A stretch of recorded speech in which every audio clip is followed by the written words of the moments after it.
Well, hello, everybody. And I just shut the chat off by accident because I'm stupid. Anyway, I clicked the wrong button.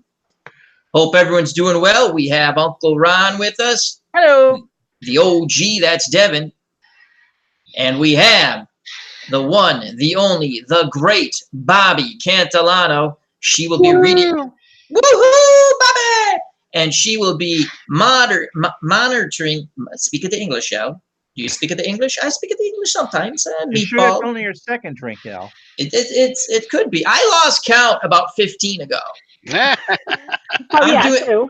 Yeah, and Bobby too. I'm doing that new kind of math. You know, drink until you feel no pain. So, all right. I'm going to turn it over. Here says, well, first of all, happy Father's Day to everybody. Happy Father's Day. Many happy, healthy ones that come. God bless you all. I can say that because I like Jesus. So, hey.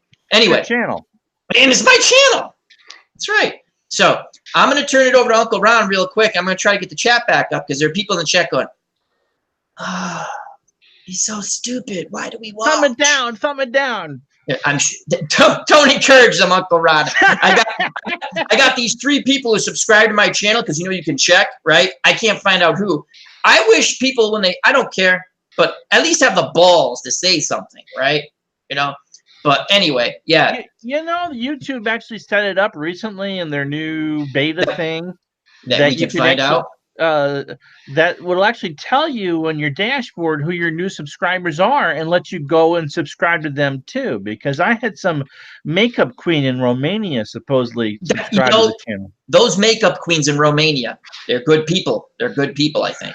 But I think she unsubscribed. Oh, she's one of those. I hate that. I'll subscribe to you. Looking it through, it's like 4,100 subscribers. What do you do? Well, she was cute. She gave makeup tips, so I subscribed. What she does. She does this. No, she doesn't. And I hate to disappoint you, Al. Al, you do that too good. I'm gonna be a Twitch. I'm gonna go on Twitch soon. It sounds like you've practiced. Oh, I am. I'm gonna get like the 12 of you. This is what happens on Twitch. I can't even find the stupid chat, so I'll do that in a moment. Here's what happens on Twitch, because I used to watch some Twitch, and I got addicted to watching the women who lure the young kids or whoever to get their mother and father's credit card, and I'm sitting there laughing, right? And they're like, "Oh, I love you, Bobby. How you doing, Bobby Brady? Just go get your mom and dad's credit card." And you know what? I just play some video games and. Yeah, push up. I didn't know that Soupy Sales was still alive. Yeah, Soupy Sales is alive. All right. You've heard that story, right? Yeah, Soupy Sales was Let's Make a Deal, right? No, that was Money Hall. Oh, Soupy Sales was a comedian. Yeah. And so, like one New Year's morning, he did a kiddie show. Back when we did kiddie shows. Yes. And so you probably don't remember this story. And no, the last kiddie show I remember was Pee Wee Herman, and then he did another show on his own in a movie theater. Which is why I'm under a blanket, Al. Anyway. Yes. Who wants to see Ron's bare feet in the chat? Why? Bobby, take account. Hashtag Ron's bare feet. No. No. Ron says no. Disregard. Oh, God. No means no. I came on because Bobby was coming on. My wife wants to go to bed early, and so... Anyway. So Soupy Sales did a live morning kiddie show in New York or Detroit or something like that. And so it's New Year's morning, and so the parents are still sleeping. And so Soupy goes on and says, go into your mommy's or daddy's purse or wallet. And, go in and find the pictures, find the green pieces of paper with the presidents on them and mail them to me, care of blah, blah, blah, blah, blah. And oh, boy. Oh, yeah. Oh, boy is right because he got fired. He didn't get fired. Oh, that's awesome. But he did get in trouble. All right. I'm going to do something really quick. There might be an echo just for a moment. Don't yell. I'm finding the chat. You shouldn't hear an echo because it's in your own ear. Hold on. So that's so Devin, you did Oh, I a did video. it properly. Talk So about that. he didn't get in trouble? I think he got spoke to by sponsors, but he was like winning his time period. You know, if you make money for your station, you can pretty much do what you want. That's right. That's right. If you make money for the FOC, you better share it with us. No, I'm kidding. So, but yeah, I never heard that one. I that's pretty funny.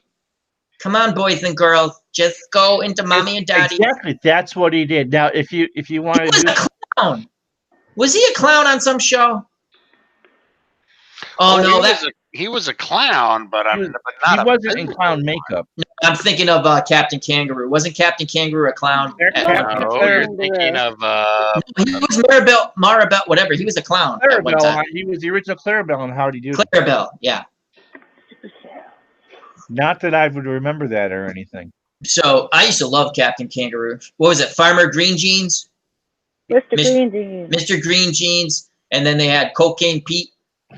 No, that was on the re-edited Sesame Street. Oh. You know the original. Do you ever see what the hell is the Toy Story? Yes. Yeah. So the original name for Stinky Pete was Cocaine Pete. And they were gonna have and they were gonna, instead of a cowboy, he was gonna be like driving that train high on cocaine. But they didn't think it was gonna play well with the little kids because you didn't want them. Probably not. You know, OG got a hold of him going, I think that's a bad idea. It's a children's movie. And funniest thing, okay, there's a movie that was a cartoon animation. It was like R-rated, close to X-rated. And it's not anime where squids come out or octopuses come out and just touch you. You talking about Heavy Metal? No. Listen. Heavy Metal was a great movie. So it was it dealt with products in a supermarket. I think it was called Sausage Party. Sausage Party, which is really disturbingly funny. I mean, really disturbingly funny. But I'll never forget this woman with like 5 kids was not paying attention, and she bought tickets to, I don't know how the hell. Now, so I'm sitting there going, I'm waiting, going, ma'am. And she looks at me and goes, she gives me that look like, shut the up. I'm with my kids. We're going to see this cartoon. I'm like, okay, ma'am, you enjoy yourself, jackass. That was like the funniest thing, because all of a sudden you hear I'm sitting down with a couple of my friends, and she's in there with the kid, and they're waiting. I'm like, man, this is the dumbest person on the face of the earth. So she's sitting down. She got like 5 kids. It's Sausage Party. It's an R-rated movie about food. Think fornicating, basically. It's food fornicating all through this movie. Okay. It's not insertions. It's actually, Oh, there's insertions. There's there's all kinds of stuff, right? And did you ever see Sausage Party? Anybody? I've never even heard of it until now. I've heard of it, but I have not seen it. You don't want to like admit that you saw it. So I get it. We'll talk after. But I did see it, and it's very funny. So the lady's sitting down with her kids, right? And I'm sitting there going, she's blah, blah, blah. Next thing you know, it's like, bow chicka wow, it's on with a hot dog and a bun. And I'm sitting there going, and they're like, she's like, mortified. She's like, oh. And I look at her, I go, should have fucking listened to me, huh? Yeah. And now your kids are mortified. They'll never put a hot dog in their mouth again. It was a rather disturbing movie. Yes. It was funny, and at the end was the most disturbing. Wow. That's all I could say. So in the chat, we have. Was that a good segue or not?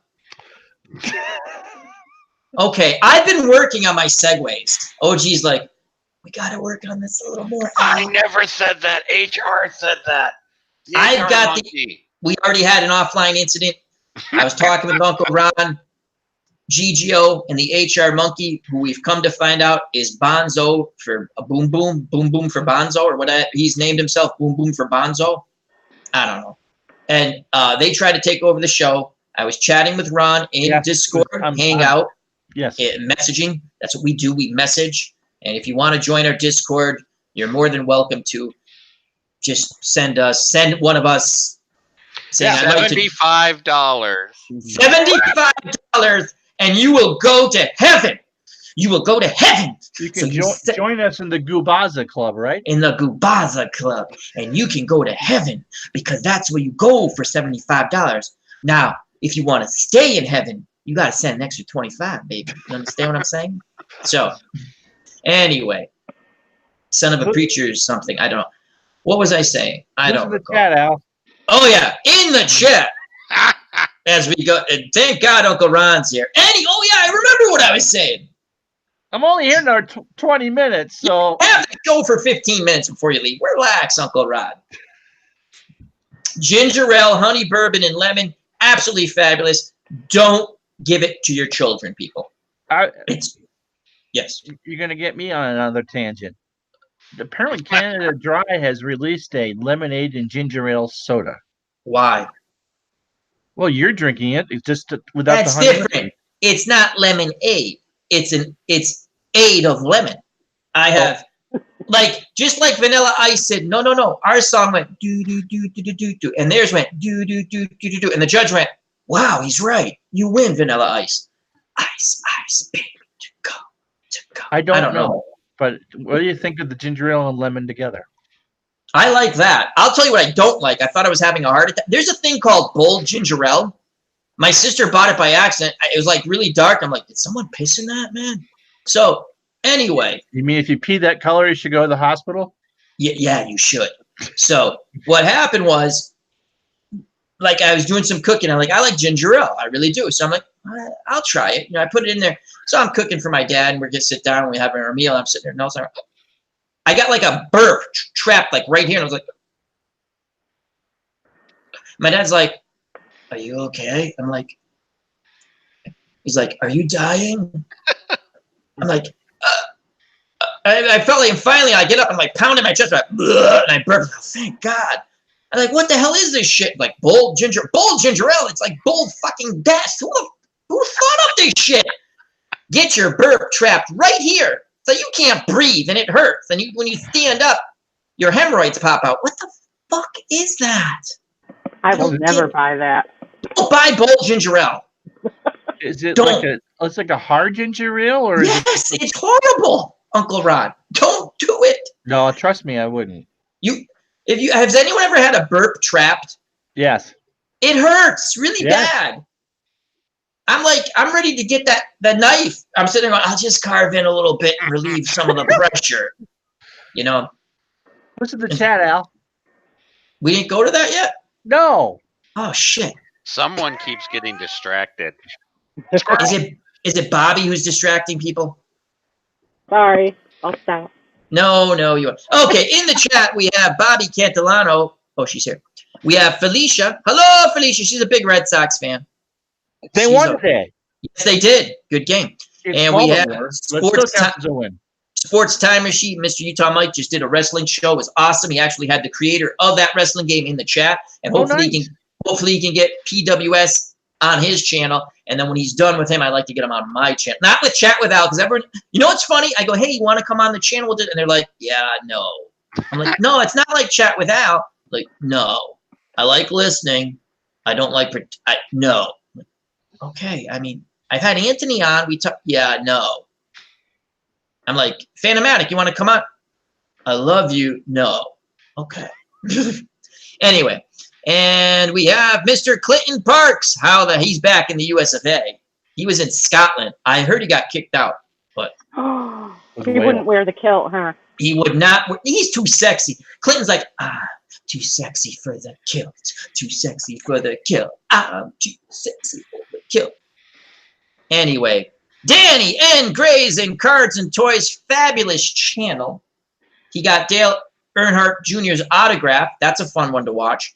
And he does a lot of videos. God, I hope his son's not watching. Be bad. Anyway, he does a lot of videos with his son. Now you worry about the minors? We don't usually get small children on the show at this time. I don't get my demographics is like 92 years old people. And you guys. Anyway. So check out that wonderful channel, Danny and Cards and Toys. I love Clinton. Clinton was on one time. That was funny. We're like doing the thing. We're talking. He's okay, I'm out. Bye. And he shuts up. I'm like, wow. Okay, bye, Clinton. I'm like, we didn't even do the send off. He's like, bye. And Felicia does the trivia, Citadel for trivia. So check that out on Friday nights. Larry Harris, how the hell you doing, my friend? He's in the chat. Who else is in here? Will Vogs, WVogs18. Will and I hope to connect up with him. Midweek show, sports movies. I think be really fun with Will. Card collecting channel, really cool guy. And that's about it. So and Tribes fans just joined us. He just put up This Week in Baseball, Minnesota Twins, 2016 card and dice, Stratomatic. And he started posting in Dave Little's sports simulations and Facebook group too. I gotta join that. You gotta help me make a Facebook thing. It's really easy to make a Facebook thing, Al. It's just you're keeping yourself from doing it because of your preconceived perceptions of Facebook. Not that they're wrong. You mean Facebook doesn't steal all your information and sell it to everybody? Yes. I only like YouTube stealing all my information and selling it to everybody. It's weird. YouTube's just banning you if you don't do what they like. Arnold Hunter's in the chat. How you doing, Arnold? It's always weird, Alec. We'll get on a topic, run off on something I haven't heard of in 35 years, and tomorrow morning it'll be on my Facebook as in an ad for Moxie underwear. I hate that. You know what's funny? On my Twitter page, I let people retweet, even if they don't agree with me on stuff. If they're my friends, I don't care. As long as it's not rude. You know what I mean? If it's funny or something. I get this stuff. I'm like, I would never vote for that person if you put a gun to my effing head. Why? And it's not even a friend retweeting it. Because if it's a friend retweeting it, as long as it's not rude I'll let it stay there. Hey, someone wants to read it. I'm like, so I go to see who retweet. I'm not even subscribed or whatever to that person. How the hell did it get on my thing? Right? Take your commie crap and put it elsewhere. Bye. That's the newest thing I've noticed about Twitter, which Twitter is, would you say it's a bit toxic?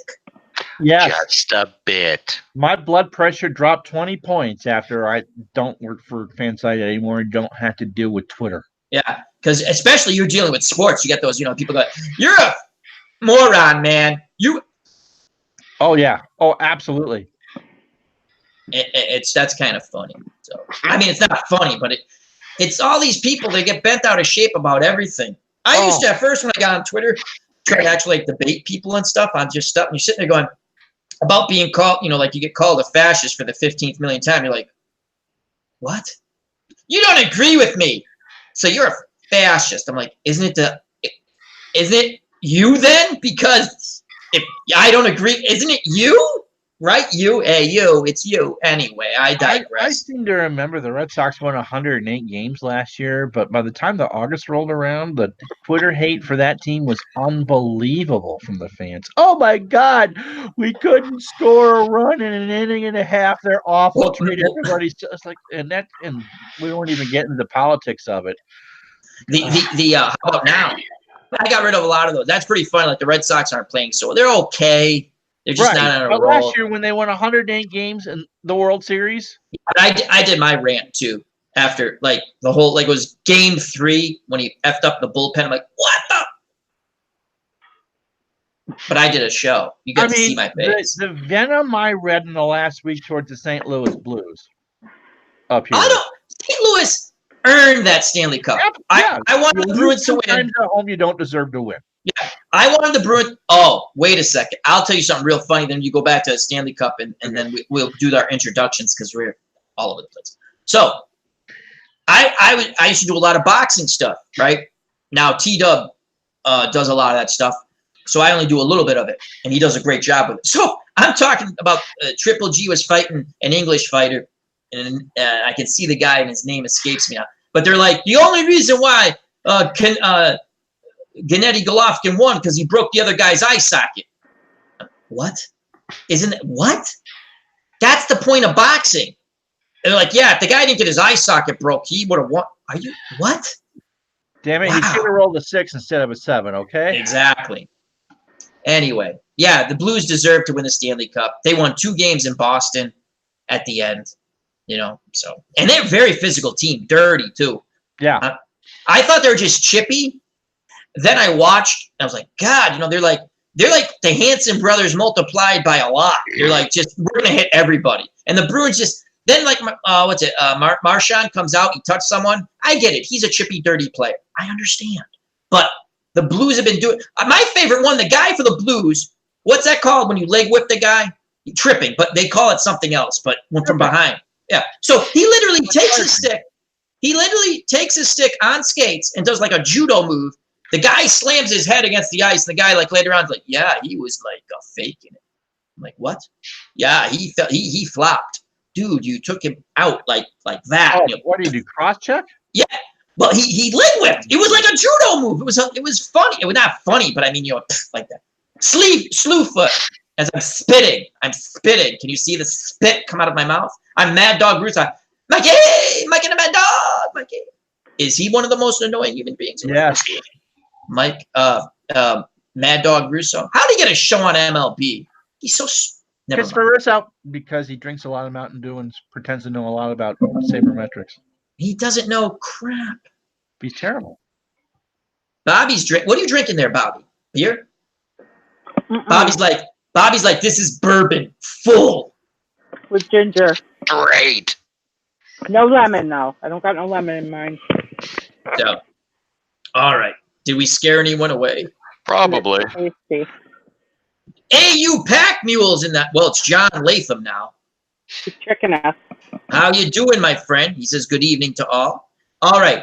Uncle Ron, tell us, did we already do this? No, we didn't do introduction. Oh, we haven't gotten to it yet.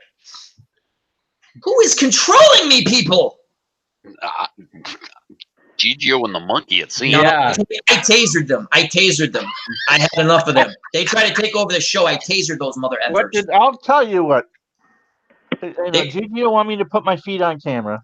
Yes. They had me. They got the drop on me at first. But I don't understand why. Let me go. How much of this conversation? Oh, yes. Yeah. So, I threw on some pants so I didn't scare anybody because I was going to go to bed. And then it was like, make sure your feet are naked. Yes. What? Yeah. And Gigio. I said, no, they're under a blanket. And then Gigio says, good, we'll tease them first. I like it where your head is at. Gavin, help me out here. And then I tasered them. And they quivered. I was like, look at those two quivering bastards. Anyway. Did I say this on the air last week that I went to a restaurant and there was a Topo Gigio? Yeah, Yep. that was funny. Yeah. That was funny. That was, yeah, okay. And then, go ahead. Go ahead. No, go. My name is Ron. I'm only here for 5 minutes. Retro Sports Network is my channel. And usually I stay for the whole kit and caboodle, but the wife thinks she's got to do in the morning. And so I do currently, I just finished week 22 of the 82 baseball replay. As Devin is so excited, he's yawning. And you did a wonderful job. Thank you. I listened to it. Also, Ron has a Patreon page, which I'm a yes, you are. member or whatever it's called. Yeah, you and Bobby are. And if you'd like, please check out his channel if you'd like to be a Patreon, or just that. share, subscribe if you don't. But if you want to, no one's ever obligated. And if I ever do hit 1,000 subscribers, and you're going to hit before I will, Al, I would never monetize through YouTube for the reasons that Devin so gratefully explained earlier. I will whore myself out. I whore myself out, but I no, I just want to get that. I just want to get that. Thank you. Earn that $100. You're welcome. It's good to have you. Let me give a shout out to Dave Gardner. Absolutely. Because he did the webpage for Shootout Hockey and got thank yous from the game designer and from players of the game, and he's been now invited to join a co-op league. Awesome. Awesome. He's doing a wonderful job with those quick dice games. That and game-winning drive, yeah. Game-winning drive, that's the name of it. I couldn't remember it earlier. Would I normally watch someone, if they were just rolling the dice going, it's a 5, 4, 3. Yeah. Okay, they punted. He makes it fun to watch. He's into it. Had a blast with it. What sucks is when you go to anyone's video, I've learned now not to scroll down and look at the comments because I kind of want a little bit of surprise. I'm like, so I quickly go, because I just want to say, hey, and and he just, it's so, I'm not going to tell you, just check out the Drive, what's it called? The Drive Football. Drive. He's done the entire 79 playoffs. It's awesome. Check it out. And he's awesome at it. Yes, he is. Just as good as hockey. So. And I lost both of my fake bets on these games today. So did you? You are a horrible fake better. Horrible. The thing is, I take calculated risks whenever I do it. The problem is I just really suck at math. So, but it's really, you're a war game creator. Yes. I still take calculated risks and suck at math. So, anything else, Uncle Ron? Let's see. Tomorrow we have the American League Final for that 70s tournament. It's the 77 Yankees and the 70 Orioles. And who is that sponsored by? That is sponsored by Sports Simulations and Replays on Facebook, the best place on Facebook to post your project, whether it is. I see Devin's face go. You got a new sponsor? Yes. Wow. Ron's gonna come on one day, and he's gonna have he's gonna be like. I'm gonna be, He's gonna have all the stuff all over him. Stream today, and I felt so bad for myself. Like, oh God, like here I am, the YouTube horror. Anyway, yes, I'm going to be dressed like a NASCAR driver. That's going to be funny. In the middle of chat with Al, I'm going to start with the M&Ms, and then I'm going to go. No. See, if you do anything with Dave again, he's going to want you in body paint and the painted signs on your body instead of stickers. I have an idea. Painting Ron's feet with Uncle Dave Gardner. I don't think more body painting, huh? More body painting. ID wants to rent the top of my head. IDJ? Yeah. I hope all is well with IDJ. Yeah, me too. Haven't seen him in a bit. He's probably just taking a little break. We love you, IDJ. But he's talked about several times wanting to rent the bald spot on the top of my head for some sort of sponsorship. I get that. I mean, you see how freaking far back my widow's peak is. Yeah. I totally get that. I'm just saying, if you can sell ad time, do it, man. I would. The things I do for money, you wouldn't want to know, man. No, but it's been fun, and now that group is up to 987 members. So they're close to 1,000, and it's great. I mean, we've met, and it's a very polite place to post your stuff, right? It's not like some other, we're not going to mention, but some other places. Oh, exactly. That, like you go, oh, I did this. They're like, you're stupid. And Dave Little does the basketball games on Friday night. Fridays, yep. And he just comes across as so mild mannered. And then we hear about all this wrestling stuff. I watched this. He did I was happy today because I actually caught that one. I was telling Ron I was missing everyone's live streams today. Saturday is my day to catch up on.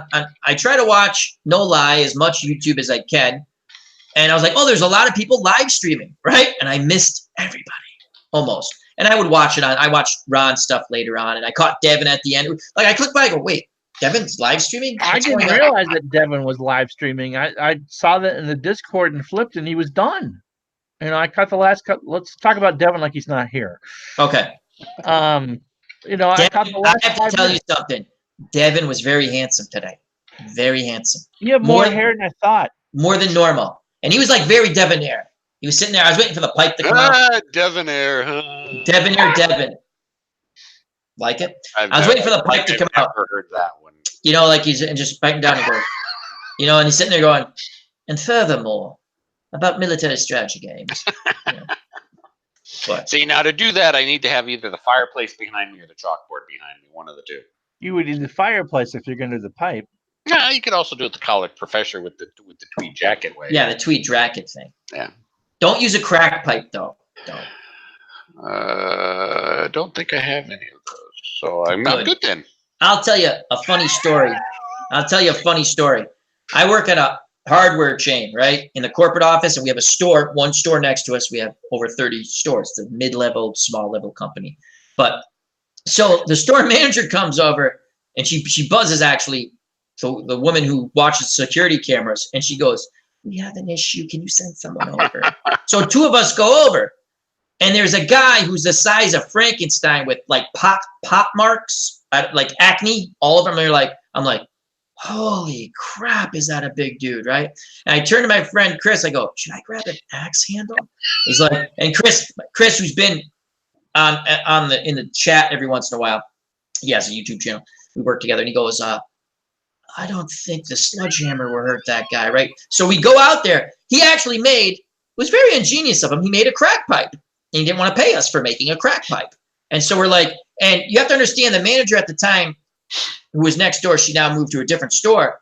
She's managing a different store. She's like 3'8", right? A Spitfire. And this dude, I'm not lying, is like 6'6", 6'5". I don't know. He's big, and he's a mountain. I'm sitting there going, holy crap.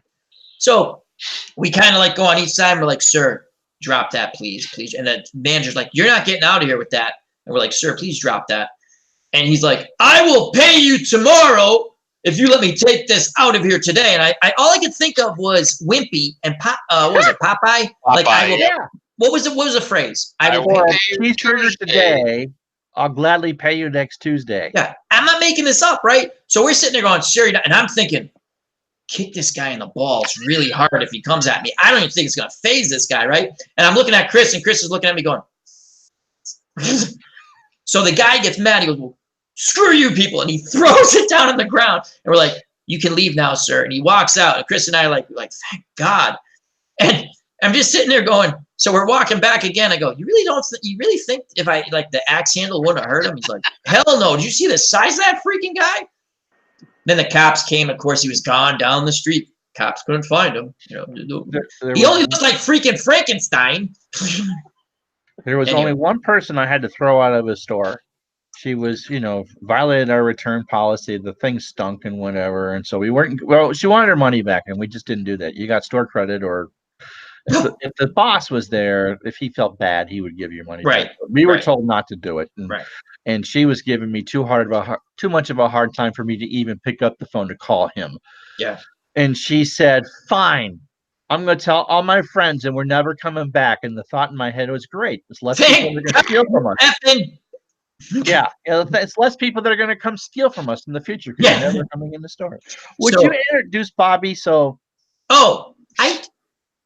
Anyway, hello, Uzi Patrol. He says, I will introduce Bobby. I'm just saying hello to Uzi Patrol. He says, and crackheads are Supermen. They are, in a bad way. Anyhow, I'll tell you a quick story before we introduce Bobby. You talk about a return policy, right? I was next door getting breakfast at Champions, peanut M&Ms with the peanuts in it. Breakfast at Champions. You were gonna say chocolate frosted donuts. No. Oh, I should have got those when we had them. God damn it! Now I want them. Anyway, so I have my coffee, right? There's a jackass in there, right? So okay, let me go. I'm in there. The guy buys a plunger. Okay, and the hardware store or the candy store? No. We sell candy at the thing. I was going right. It's the impulse items. Machines, yeah, the impulse items. So I'm in there. The guy buys a plunger. I get the peanut M&Ms. Now I go back. Now, literally 2 hours, or around 2 hours later, I go back next door to the store because I want to check a SKU out to see like something wasn't right in the accounting. Well, like maybe the SKU's wrong or something, like the numbers ain't getting punched in. So I go next door. That same jackass is there returning a used plunger. I'm like, you gotta be a mega a-hole. I'm like, oh, Al, you just missed the obvious pun there. Yeah. You gotta be shitting me. That was awesome. That's our new catch tag. Everyone, type in, you gotta be shitting me. Excellent. Don't tell baseball demos to use it 17,000 times in my game, but that's the obvious pun. He's the pun master. Now on to Bobby Cantillano. She is the chat room guru. She will be reading out your witty comments and trying to make me shut the hell up, which is quite a task. Hello, Bobby. How the heck are you doing? Doing well, thanks. Hope everyone else is doing well. Yeah, we're okay, Bobby. How's your handmade stuff doing? Well, that says it all. Wow. And she does such beautiful stuff. I'm joining Facebook. I'm going to be her Facebook friend, and I'm going to buy something. So I'll at least But- look at stuff and like it. It's gotta be sports related, I think. Sports, Game of He's Thrones done related. sports related stuff. I know. I'm She's having great. trouble with the sports stuff. I keep So- trying, but I'm not getting anything I like. Bobby, on your YouTube channel, you did some card collecting, which was a lot of fun. Yeah. What gave you? What made you decide to do that? I know we skipped over your OG. We're gonna get to you. Gonna get to you. Well, I I didn't intend on card collecting, actually. I just wanted cards, and I wanted somebody to tell me, don't use that one if it was something good. There's nothing For my from craft. 87 to 94 that's any good, so you're fine. Ron gave me good info. I show him anyway in case somebody like really likes somebody. They could say, don't use that. Don't ruin that. Always scary to watch your videos, Bobby, because I hear my own voice in the background. Oh yeah, she's listening to you. Yes. Yeah, that was so. But yeah, that was pretty cool. I like your card collecting stuff. I like when you show your I call them knickknacks, the stuff you make, which is really cool stuff. Arts and craft. That's the other cool thing with Dave Gardner, right? He spices up his dice games. That was one of the funniest, coolest things. He's like, yeah, I went to what's that place called? Bobby, you know it. Michael's. And he goes, I bought all this stuff. And I'm sitting there, I'm laughing, right? He goes, wait till you see it. He's telling it, and he has it all laid out. He bought all the. Then he had the little dudes with the Stanley Cup. That was hilarious. That was great. That's what makes it entertainment, my friend. That's what's great. So hello to That's Phantomatic. everything. What was I that, got Bobby? Oh, go ahead. Ron. Go ahead, Bobby. Oh, I said Michaels has everything. Apparently, they even have multicolored dice. Is that where you got those? Yes, where I got the dice was Michael's. I think. Holy crap! That's so cool. Only in Michaels has Massachusetts. everything. Now, when you say everything, is it a place where Bob Kraft would go? Because it's a Bob Kraft, the owner of the Patriots? Maybe Would that's he- where he got the Velcro for his pants. Exactly. You know, because it's They do got sell everything. Velcro. So, I mean, is there a massage place inside of Michael's? It sounds like there should be a massage place, like "Welcome to Michael's." I'm not sure I'd want to get a massage at a place called Michael's. I don't know. That's What do you possibly think, true. What do you think of Grandma, Al? Grandma. That's who would be giving you massages at Michael's. Would be Grandma. You never know. I'm not saying I would do it. I'm just saying maybe Bob Kraft would do it. Well, they'd be his peers then. Oh, you're right. You're right. He's not into his peers.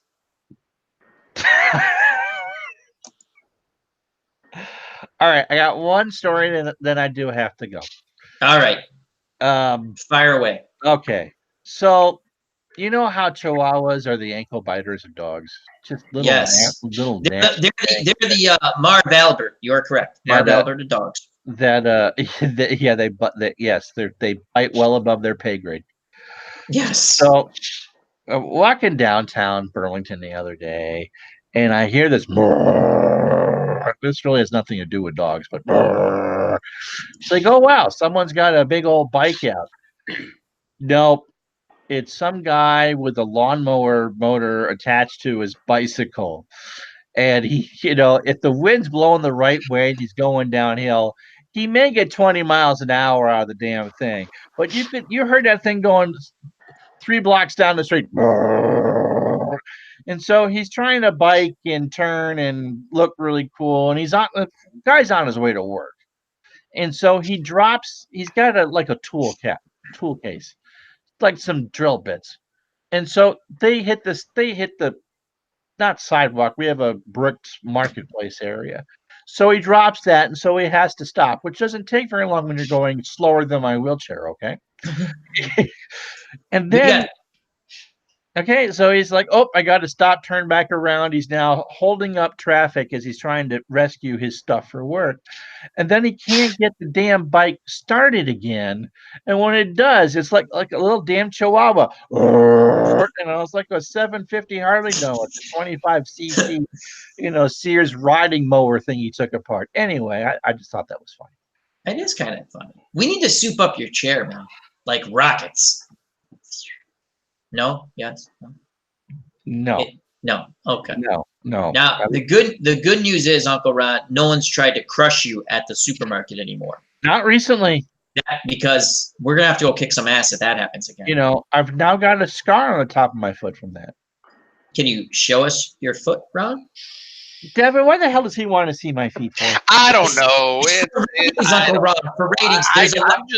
I'm just riding his coattails, and I'm along for the ride. I just have to shake my head most of the time. There are people out in YouTube land. I've watched stuff that like to look at people's feet. The other strange thing I've noticed, and let's go to Devin first. Now, Devin, how the hell are you doing? How's your channel going? And tell us about all the great news. I don't know if I want to be here anymore. I don't know. Hey, everybody. Welcome back to Devin, the OG, the original Grognard. I do sports sims, war games, historical, hex encounter, military strategy. If it's involving a conflict or fighting in any way, shape, or form, I'm pretty much there with it. And yeah. I don't know why I'm here. Al's held me captive. I have. That's my legal. Oh my God, you're making me sound bad.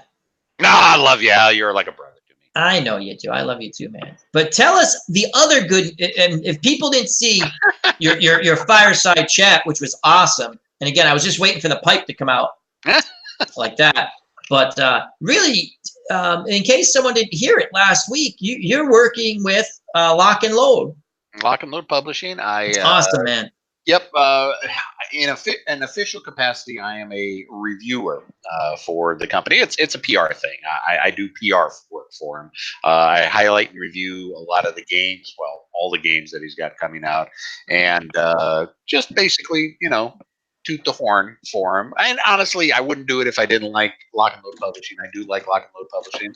One of my top 5 favorite games has been put out by them, so I'm more than happy to do it.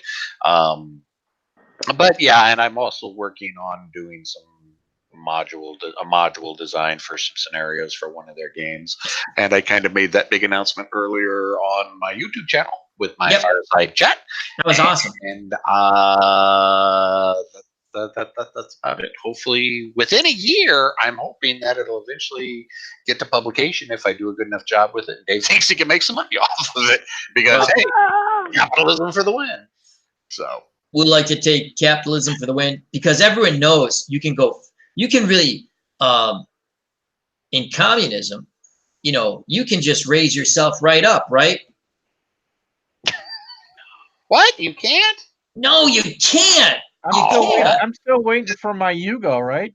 Yeah, from Yugoslavia, right? Which is no longer existed. People like there's some kid going, "What's Yugoslavia?"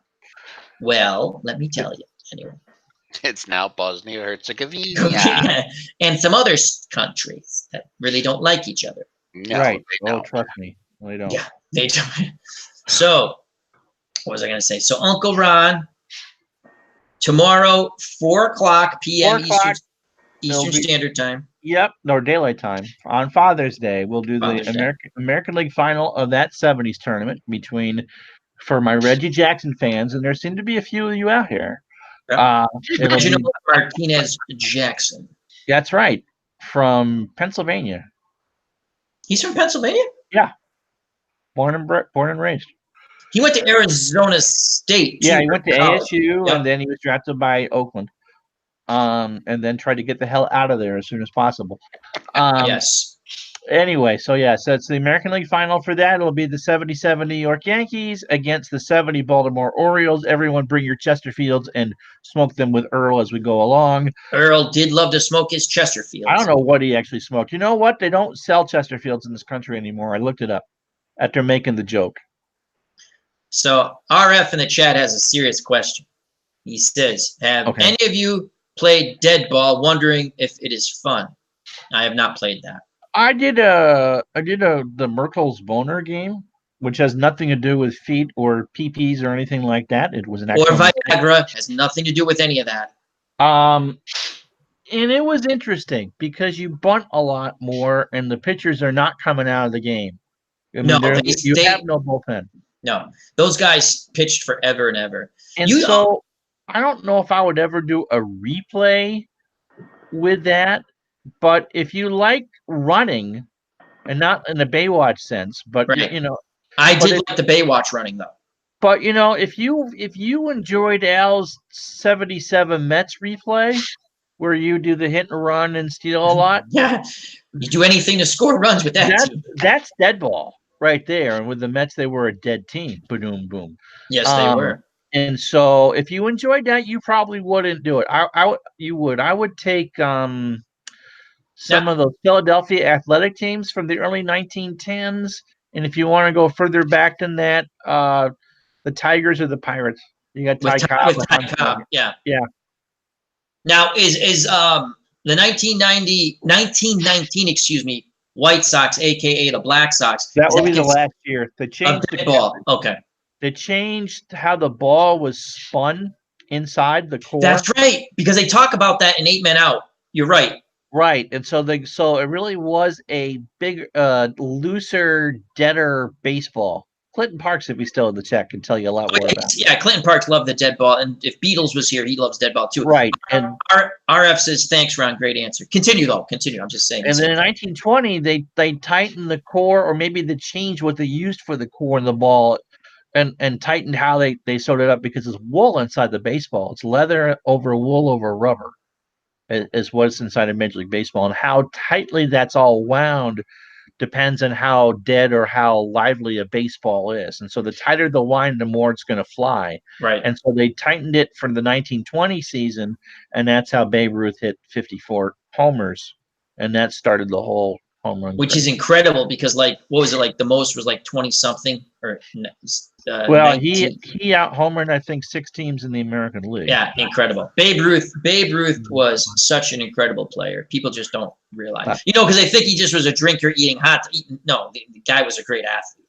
How great is he that he can drink and eat hot dogs, show up a little bit hungover, and still play good baseball? Now he struck out a lot, but so does everyone for the Chicago White Sox who plays now. But right. It was actually, they're not a bad team, the White Sox. I looked up they're not horrible. So, but yeah. So again, RF says thanks, Ron. Great answer. Yeah, no problem.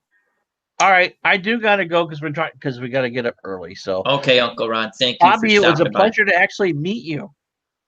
It was nice meeting you, Ron. All right, Devin, good to see you. Congratulations.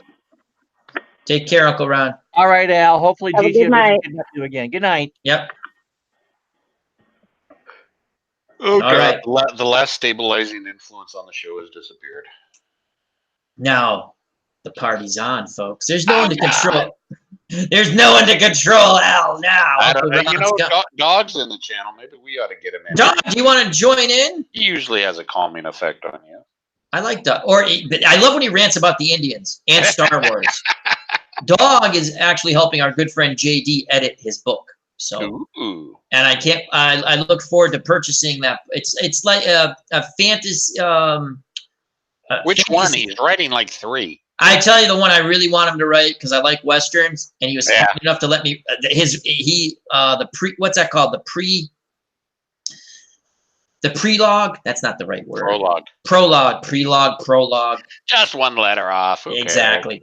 No. Yeah, that was really good. I think he sent another half chapter to me a while back. And then he sent me some of the other stuff to read, and I've been busy with my dad and stuff, and then my mom, my stuff with my mom before. Right.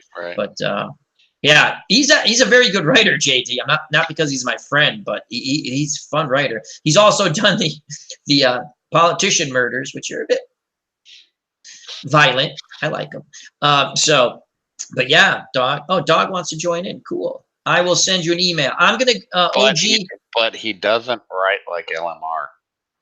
LMR is also an author. She has a little more personal hugging. How do we get fornication? I wasn't gonna go that far, but. So I'm gonna mute myself, and the video. I am turning the helm over to OG. Oh God, we're gonna crash. OG and Bobby C. Bobby, you got to drive because I'll crash. I swear to God, it's gonna happen. I don't drive. You can do it, Bobby. Well, then we're both screwed. YouTube's going to ban us now, and it's all going to be my fault. Something I did just notice. For those of you following Dave Garner, as he's been doing game-winning drive, it looks like King Ikibu is also starting to play some game-winning drive. It looks like he just posted a video a couple hours ago. Not here too long. 90 Buffalo versus 89 Denver. I've got that tabbed out. I'm going to watch that later. So Bobby, what prompted you to join this insanity that is the online chats with Al? Because you seem a bit more prim and proper to be here with us. Oh, I'm not prim and proper, but Al invited me, so I said okay. Well, you're just as crazy as the rest of us, then, I guess. So go ahead, pimp your channel, pimp your Facebook, pimp your YouTube. Nah. No, well, fine, all right, jeez. Here I am trying to get you some love. I don't got nothing exciting on mine. I just pop stuff on there every now and then. Hey, you know what? That's how a lot of us started. We just kept doing it and realized that wow, people actually want to listen to us talk. So it's just getting you out there. It's exposure. It's PR. So Well, I've noticed my YouTube does a lot better than my Facebook. typically the way it goes, yes. So Phantomatic wants us to tell him a ghost story. I don't know any ghost stories, so I can't. Do you know any Don't you want Bobby? ghost stories? Yeah. No. I don't know any ghost stories. Yeah, me either. Oh well. Unless Sorry, Phantomatic. I know a ghost story. I don't want to hear your ghost stories. They scare me. The dog show has joined us, Simsalabim. Dog! Hey, dog. What is happening, folks? Hello, See ya. dog. Can you How hear are me you? okay? Yes, we can. Yes, we can. It's been a while. It has been a Missed you while. last weekend, but it's seems like it's working. How's everything going, my friend? It's going well, I think. Awesome. Are you out of YouTube jail yet? You know what was really funny? OG, I just commented on your because I've been having issues. Yep, I saw that. Thank you, sir. Like I've been like Al's like streams like he streams like about every night, but I'll be like playing my game or something, then I'll see a notification pop up, and it's the after effect. So I never get so for some reason I'm not getting like when folks go live. Me too. I'm not getting those. Me too, dog. Okay, I'm so sitting going, me. No, it's really weird how that is happening. I was going to say something because a lot of times now what I do, because it seems like I'm not getting the bell notifications. I actually go to people's channels when I pop on. Are they doing anything? Are they doing anything? But yeah, that's. Are you out of YouTube jail yet? But anyway, to answer your question, right? I decided for shits and giggles. I did this morning. I checked, and I was still on the restricted list, right? But guess what, folks? I checked just about 5 minutes ago, and we're back, baby. We are back. I can live again. So, Yes. I'm back. Yes. So Awesome. I'll be doing something probably tomorrow. We'll probably do a test run and. Oh yeah, we're gonna all be there, man. Welcome back, dog. I'm excited. So what time? What time? I'm probably as soon as I can get her ready. Probably sometime in the afternoon. I'd imagine. Maybe we'll do something if you guys are down or something. So absolutely. If I'm around, I'll be there. Absolutely. I'm so happy. I haven't watched all of them, but you're doing a lot of funny stuff with just throwing stuff up there with like this is a radish and put music to it. And you have to watch it because it was funny. The songs you picked. Now that we have you on, dog, thoughts on Game of Thrones? Oh, that was the Last Jedi of seasons. I hated it. Because you're a big Danny fan. Well, it had nothing to do with just. Okay.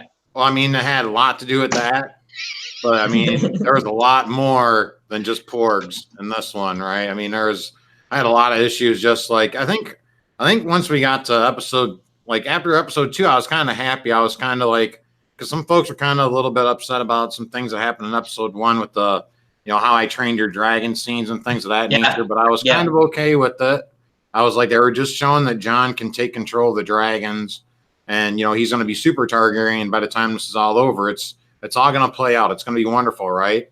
But now by the time I got to episode 3, and you barely can see the damn thing, right? I mean, there are so many issues just other than, tactics and just Arya jumping out of absolutely nowhere to kind of end the Night King and things of that nature, right? And then Dany's turn in episode 5, which I thought was just a ripoff of Revenge of the Sith, right? I just totally saw Anakin Skywalker. Oh wow, yeah, it's a good comparison. Execute Order 66 as soon as Dany heard the bells, right? And that was basically her killing the younglings, like Anakin kind of did, right? In Revenge of the Sith, right? And then Luke Skywalker takes down Darth Vader in the next episode, and I had a lot of issues. I was so bummed out, but I think after seeing what happened with Star Wars and how much The Last Jedi had bummed me out, it didn't it only took like about a week of just feeling like I got kicked in the what for a bit, right? So, but I'm feeling pretty good now. I can live stream again. I don't know if I announced that yet. Yes, you did. And tomorrow we look forward to it. I'm happy about that. I didn't think I'd be that happy about it, but I am. Yeah, that is tough because I remember when I got banned for 90 days. You sit there and you wait. And you're like, oh, I'll just do that. And you sit, I can't live stream. And it's tough when you like doing it. And I'm very happy you're back. And hopefully we can do the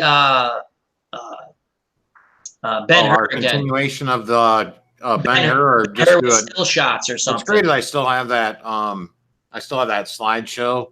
We can just cut out like the people. race part. I got so many comments of people saying, wow, you guys, and I said, it's all dog. He has much, I'm just playing off him. He knows everything about the movie. I love the movie. It's one of my favorite movies of all time.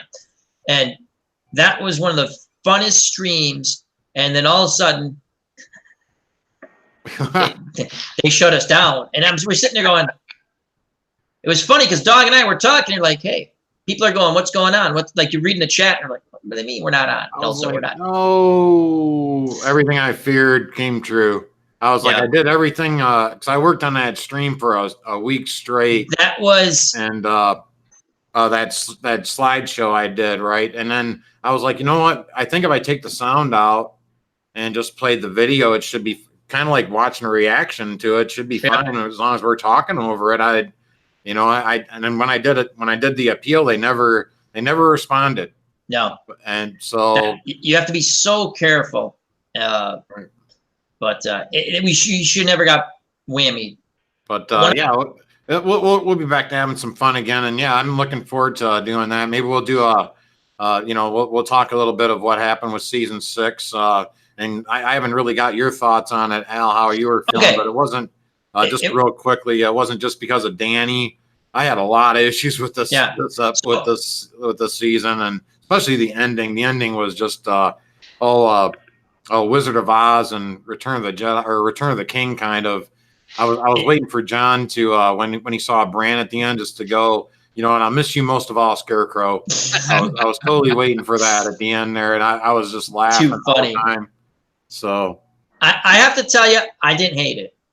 Now you didn't hate it, buddy. I didn't hate it. I'm not a big Dany fan, so when she don't get me. We talked. OG and I talked about this last week on the show. We love you, dog. We love you. No lie, you're our brother, right? We hate Dany. That's just us. That's just us. Now, right. I did have issues with. Here's one of my, like when what you call it, like training dragon moment. Remember when she's doing her Smurfette thing on the dragon, la la la, and then the other dragon gets killed, and you're like, how do you underestimate them? So that was wow. What I thought they did well in the battle portion, they have a dragon they should win. They crushed him quick. I had the feeling she was going to turn heel. I'm not going to get into that because we've talked about. You just talked about it. They could have. That didn't bother me. What did? Here's the thing that really bothered me. Jon kills her. Okay, the dragon doesn't kill Jon. That's okay. Whatever. Don't you think we've discussed this? And Bobby will get your thoughts too. And OG chime in. I know we talked about last week, but don't you think they got to show Jon how he gave himself up? You know what I mean? Like, did he go to Did he go? Yeah. Did he go to Davos and say, "Look, I just killed the queen, and I'm going to go give myself up"? And Davos like, whoa. You know what I mean? And Davos kind of goes first and says, "Listen, you better not do anything to him because we got a bunch of North. You know, you got all of a sudden it's like, yeah, he gave himself up. How do you not show? That's my big issue. I know there's other people have bigger issues. I get that. And now to your point, Yeah. it made no sense because Wouldn't you have Grey killed Worm him? right prior to that he was just executing Lannister soldiers. Exactly. On a whim. Well, not on a whim, but No, because orders, of course, right? But and now that, he just killed her. Right. I mean, there's no body and evidence, of course, but we know John's like Superman. His big weaknesses, other than kryptonite, is his ability that he can't tell a lie. Right. I mean, John, he always tells the truth no matter what. Right. He's the side of honor. He symbolizes truth and honor, basically, like Ned. Right. So I'm assuming that he went up to Grey Worm and said, "Hey, by the way, I killed Darth Vader." I just shivved the queen. So, but that's my point. I said this last week with OG. I go, I would have killed him on the spot. I would have killed Tyrion. I mean, I didn't get that. You had to show that. That's poor. And again, everyone can have different opinions on how I enjoyed the season. Again, when you said the comparison with Star Wars and when Anakin kills all the little Jedi, awesome. I didn't even think of that. You're right. The same, Al, like when they confront each other in in Danny's death scene there. If you folks notice that too, like it was just like when Padme and Anakin were confronting each other before, it was like, you're breaking my heart kind of thing, right? Yeah, because she's doing her own, she's telling this cute story. My brother told me about this, and he's like, yeah, that's nice. You killed the younglings. You killed women and children. And he's sitting there going, yeah, that's nice. Just let's hug. I'm gonna just let's hug. And there was nothing, from the show perspective. That she has always gone after the corrupt and the folks that preyed on the weak. She's never, and I mean, she's done horrible and burned them and crucified them, of course. And but these were horrible, corrupt people that did horrible things to children, right? She always was on the side of the weak, and to just do that in one episode like that, it just didn't make any sense. Here's the thing where I thought they went with that. No, and just my opinion. No one has to agree with it. They just showed she was the Mad King's daughter. That's all I'm saying. Had she went to the Red Keep and killed everyone in there brutally, I didn't care because those are bad. You know what I mean? They get what they deserve. But that's the big thing with me. I did enjoy the season. They did have, now that you put it, because I kind of get the Wizard of Oz moment where it worked out. I told OG, I made fun of the start. I've made my whole YouTube career making fun of the Starks, and in the end, they kicked me in the nuts because they won. They won everything. Ned's still dead, baby. Ned's still dead, but they won everything. Bobby Cantilano, let's hear your thoughts. You riff with OG and Dog, and Bobby, it's a pleasure to be on a stream with you. Before I'll finally shut up and hear from you folks. No. But Bobby, go ahead. I like to hear from you, Doug. I liked season 8 a lot. It definitely put an end to it. I'm not looking forward to more. But I didn't see any problem. They closed up a lot of loose ends. They ended it great. Sammy did go nuts, but she was mad. I can't say I would have done different. They got rid of everything she loved. I do think John got a raw deal. Them damn Starks, they kind of screwed him over. Yeah, but you mean like going to the wall? Yeah. Because I don't think he stayed at the wall. I interpret it as like, I'm free. Like he went, True. What happens north of the wall stays north of the wall. And he's riding off with Tormund. Tormund's going to hook him up. John's going to be just fine. Yeah, he's the new help repopulate the north. He's the new Mance Raider. Anyway, I don't know. But I did like it. Yeah, I didn't dislike. They closed everything. Would I have liked them to do it in another season? Yeah. Did they rush it? Yeah. I can see where people got upset with, but they did close the loopholes. My big thing, I'll say it, and then we're going to go to OG, and anyone can chime in. It's not like, you got to show that. I keep going back to it, but you have to show the scene with John saying, I killed crazy blonde Adolf Hitler. You got to show that scene. Dog started laughing because he started. How do you not? Because here's my thought process. Wow.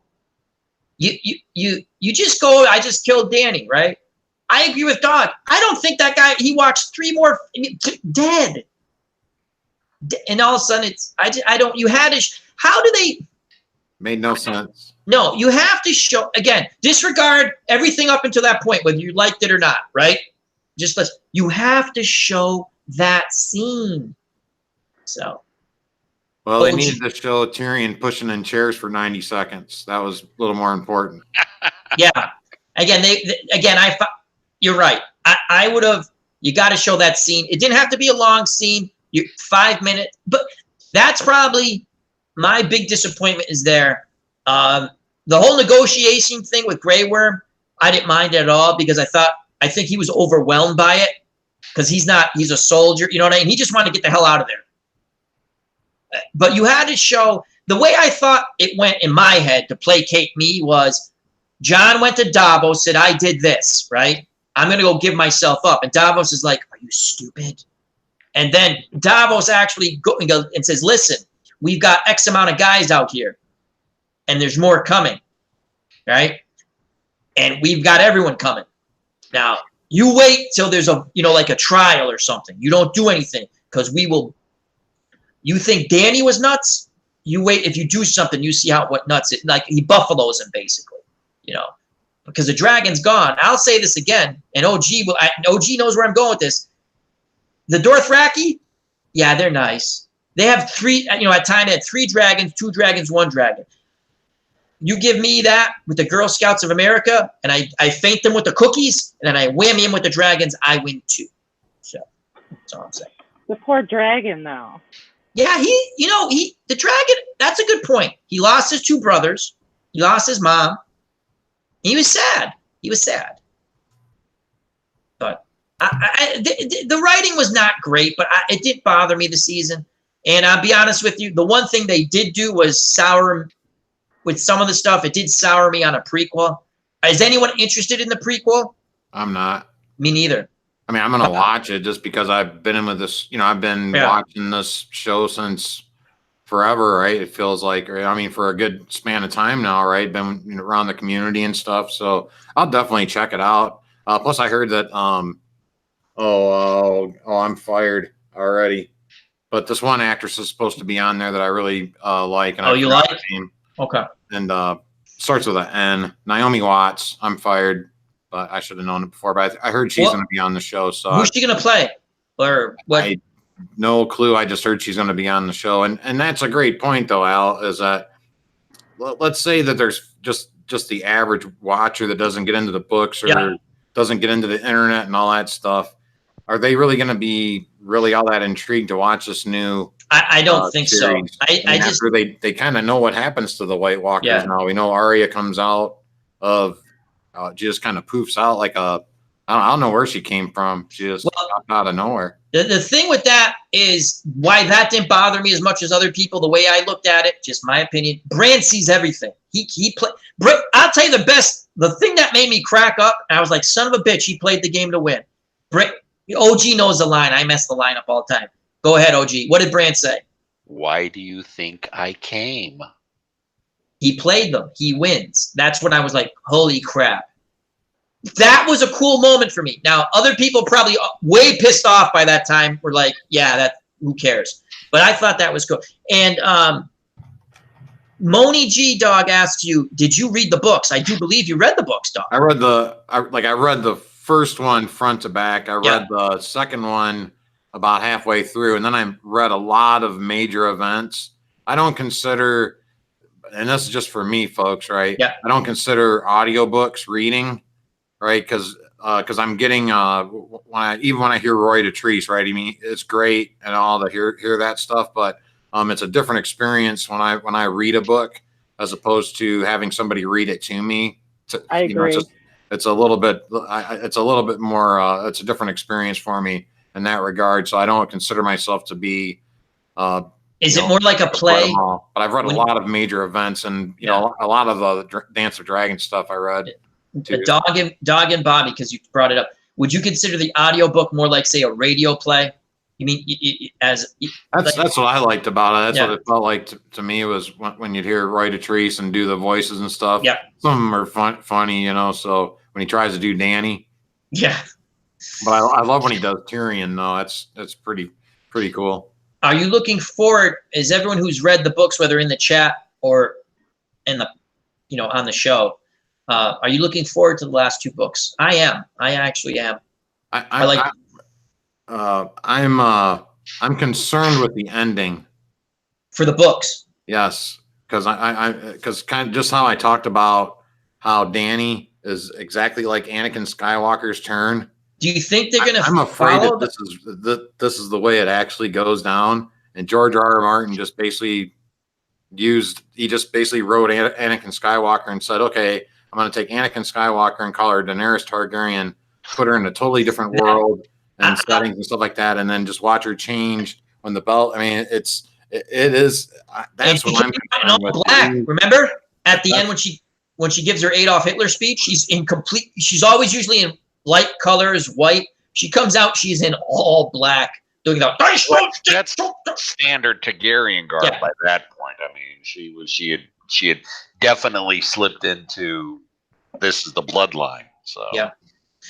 But I tell you something, dog. Again, that's why it's great to have you back. You're going to be live again, and thank you for coming on the channel here and the Chat with Al show. Well, thanks for having me.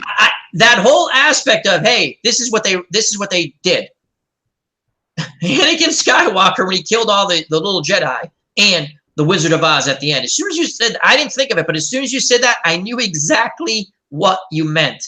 And again, whether you agree or not with Dog, I knew exactly what he meant, and you can see where that comes up. But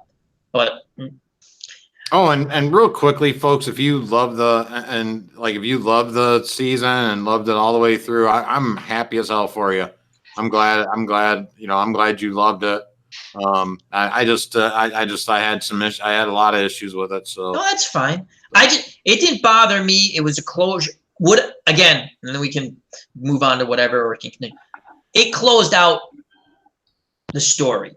I would have liked to have gone another season so they could explain more. My big thing, one last time, you got to show the scene with Jon giving himself up. I don't understand is it not in everyone's mind going, Dog said it, I know, I was thinking about how did they not kill him instantly? Like Dog said, he was executing Lannister soldiers who had given themselves up on order of the Queen. So, Moni G says, I think purely just show watchers will like a prequel for the same reason I will dig it, because of the production value. That's cool.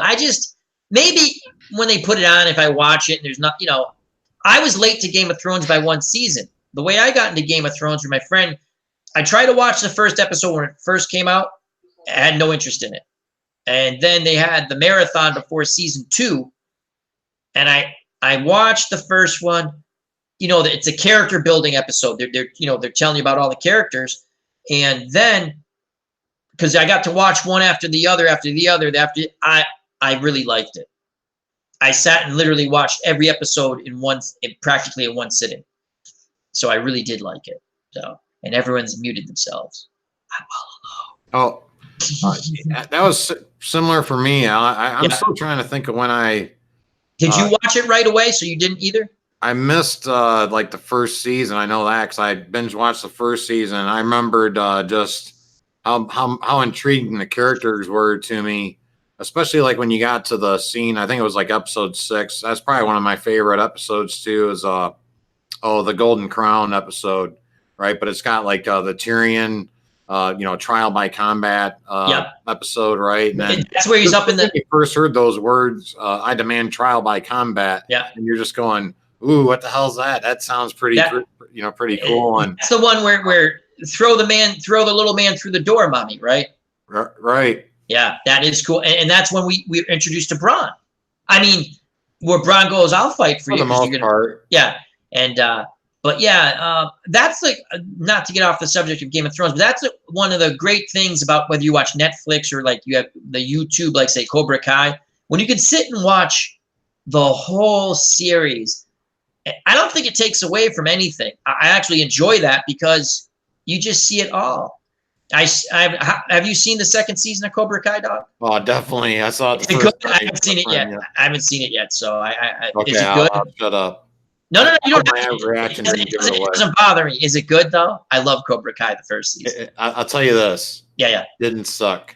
Okay, I have a friend who has the. Hell, you gotta watch it. Watch it. I lost a couple of certain type of apps that got whammied. I'm like, God. Oh, okay. So maybe we'll talk later. Okay, but Bobby, how do you feel about if you're able to binge watch a show? Do you like that better, where you can just sit there and that's how I got into Game of Thrones. Like I said, the first season. It was actually the second season was coming up, and they had the on one of the HBOs. They had the whole marathon that I watched most of it, and then I went back and watched the other stuff on demand. So, and same thing with you, OG. Do you like when you're able to watch the whole thing at once, or? I'll let Bobby answer first. Okay. I love binging everything. Yeah. Everything Well, I watch, I'm a binger. I didn't start until season, I think 4. I was very late to the Game of Thrones, so I got to watch like 4 seasons, or at least 3 full ones before. It works so well because and before I get to Tribes fan in the chat says I did that with Criminal Minds, binge the first 10 seasons before catching up. Wow, that is hardcore. Supernatural. You did that with Supernatural? That's hardcore. That's hardcore. How long did it take you to binge 10 seasons? If you're still in the chat, hopefully you are. And OG, have you binge watched anything? Oh, I binge watch all the time. Yeah. I hate waiting especially for something I get invested in. There are very few TV shows that I've gotten invested in. The original, or not the original, the remake of Battlestar Galactica, and kind of more recently Longmire on A&E.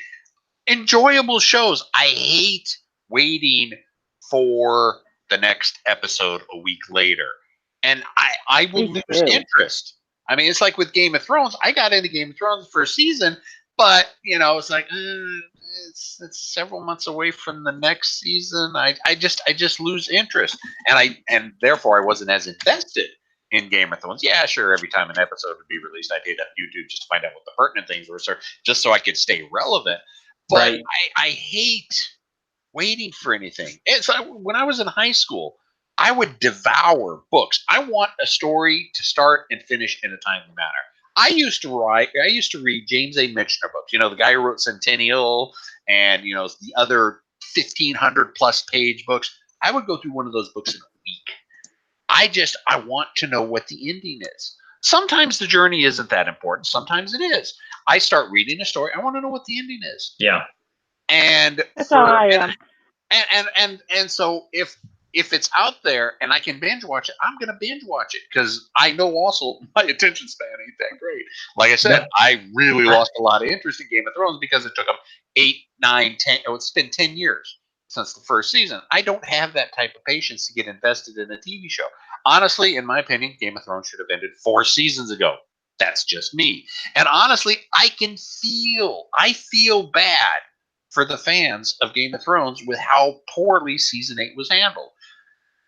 They could have done it in 12. They should have done it in 12 episodes instead of the 6 because they didn't have enough time to tell the stories that should have been told in the proper way with the proper character development. It was so ham-fisted with Dany, and just like Dog was saying, it was an Anakin fall, but there was no character development. It's like, oh, I'm all happy. Oh, my mom died. I'm going to go kill a bunch of Sand Raiders. Really? And just because of that. And then the next thing you know, he's Sith and is killing children after Order 66. Where's the development? Nobody falls that fast. I was hoping when the original Star Wars came out that, okay, we know what happens. We know who Anakin Skywalker is. We know he becomes Darth Vader. I want to know that story. It was handled so poorly. It's like, all right, F you. You didn't tell me anything. You gave a couple little hiccups in his life. I stubbed my toe harder than some of the things that he went through that made him fall. And it's basically what happened with the end of Game of Thrones in season 8. It was just handled so poorly. So I understand why fans are pissed. I know what happens when something you are a fanatic about bites you in the ass. Star Wars. I know what it's like to be burned by a franchise, and so I feel bad for the Game of Thrones. I think some of them are idiots that they've invested so much that they need therapy for it now. I'm gonna get Dogs and Bobby's opinion on that because we haven't had them on for that. I am so glad Josh is that blonde bitch. Yeah.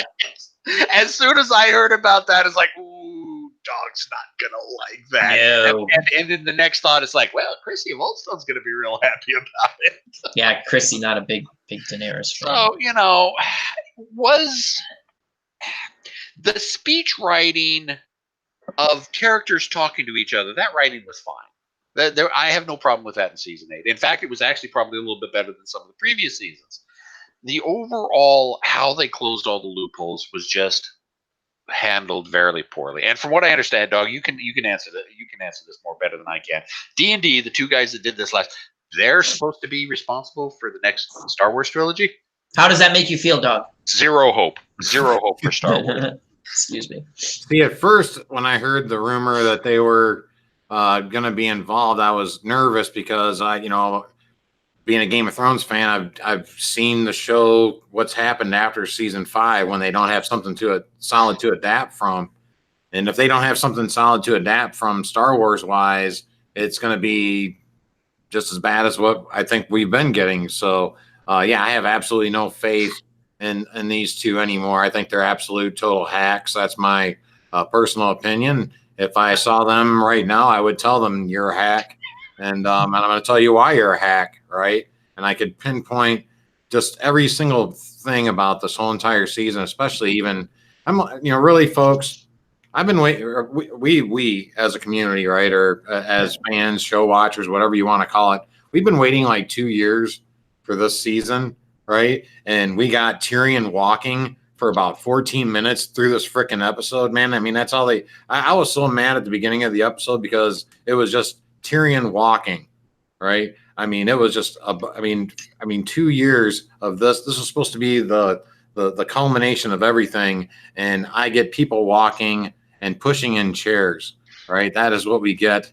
And and a lot of things didn't make sense to me. I mean, I could stream about this if I could stream. So tomorrow you can stream. Oh, you know what? I just remembered I can stream. All excellent points, everyone. I think that might be a great topic. That would be an excellent topic for your return to YouTube. I think it might be. Now, do you think, the ending, I think, soured a lot of people. Again, the ending didn't kill me. It didn't. I had a feeling when you go 6 episodes, what else you guys brought up was a great point. When they had the material, the show, their writing seemed better, right? When they were kind of mimicking the material. Then when it got where they couldn't mimic the material anymore, I kind of agree. I agree with Dog. Now you saw their true colors. Well, they couldn't mimic anything. They had to kind of come up with stuff on their own, and it wasn't as good. Now, you did make a great point earlier. I will say this. Our OG mentioned that. He talked about the actors' dialogue and stuff like that. Now, as far as the actors, I thought they all did fine. I have no issue with the actors. I thought, as far as Dany's speech and all the things she did through the season, I thought some of those scenes are some of her best acting moments, right? Even though I'm more upset with how they wrote it, and I'm not upset because my one of my favorite characters turned heel, if you will, right? But it was just the way that she turned heel and how it was done. They rushed everything because they had 6 episodes. My theory still, I think people's contracts were coming up and they couldn't pay everyone.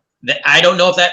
Why would you rush it? You could have still done your normal 10 episodes. I think one of the things that we can see that people were getting tired. Production crew, actors, everything. We saw this in the 2 flubs that made it on screen of the coffee cups. Yeah. That never happened in season 1, but by now people are getting tired. They know it's the end. It's like they want to finish it. Get it done. That's a I mean, great point. honestly, I mean, the actress who played Sansa Stark, she said, "I'm done. I'm never doing that. I'm never doing that." And I think that's the way with most of the characters. They're not. I think Macy Williams said she'd do Arya again, but the rest of them said, no, I'm done. No more of this character." So I think that played into it as well, and you could tell that they were just getting tired. Yeah. No, great points. Great points. I didn't that, and then when that happens, it does take away from the show because again, 6 episodes to me was way not enough. They couldn't even figure out. I'm gonna hit it. I know I said I was gonna talk about it again, but they couldn't even figure out that you had to show John giving himself up. The biggest moment. Okay, the biggest moment they don't even show you. Well, you're not like when you know how my headcanon in that played out. Nobody saw him do it. I don't know. She just burned the Iron Throne and jumped off on Drogon and flew away. I don't know what happened. Exactly. They could have done like Animal House. Yeah. He was talking about his brother Fred in his car. You know, Yeah. Oh, you can just tell him, hey, you parked it. When you woke up, it was gone. I don't know what happened to Danny. Next thing I know, she says, "I'm out of here. I can't handle this. You're in charge, John." Or they could have done like a weekend at Bernie's. No, Danny's fine. Wave, Danny. She's a little bit tired. She's going on a vacation with Drogon. Yeah. She said she was going to fly back to the Slavelands and take a little holiday. She'll be back, and she put me in charge until then. You had to show. I was thinking at any moment, the soldiers were going to, the Unsully or something, and then all of a sudden they're sitting there, and you have this little trial thing, this negotiation. I'm like, okay, you didn't show. The biggest moment you don't show. Okay, the first biggest moment is him shivving her, right?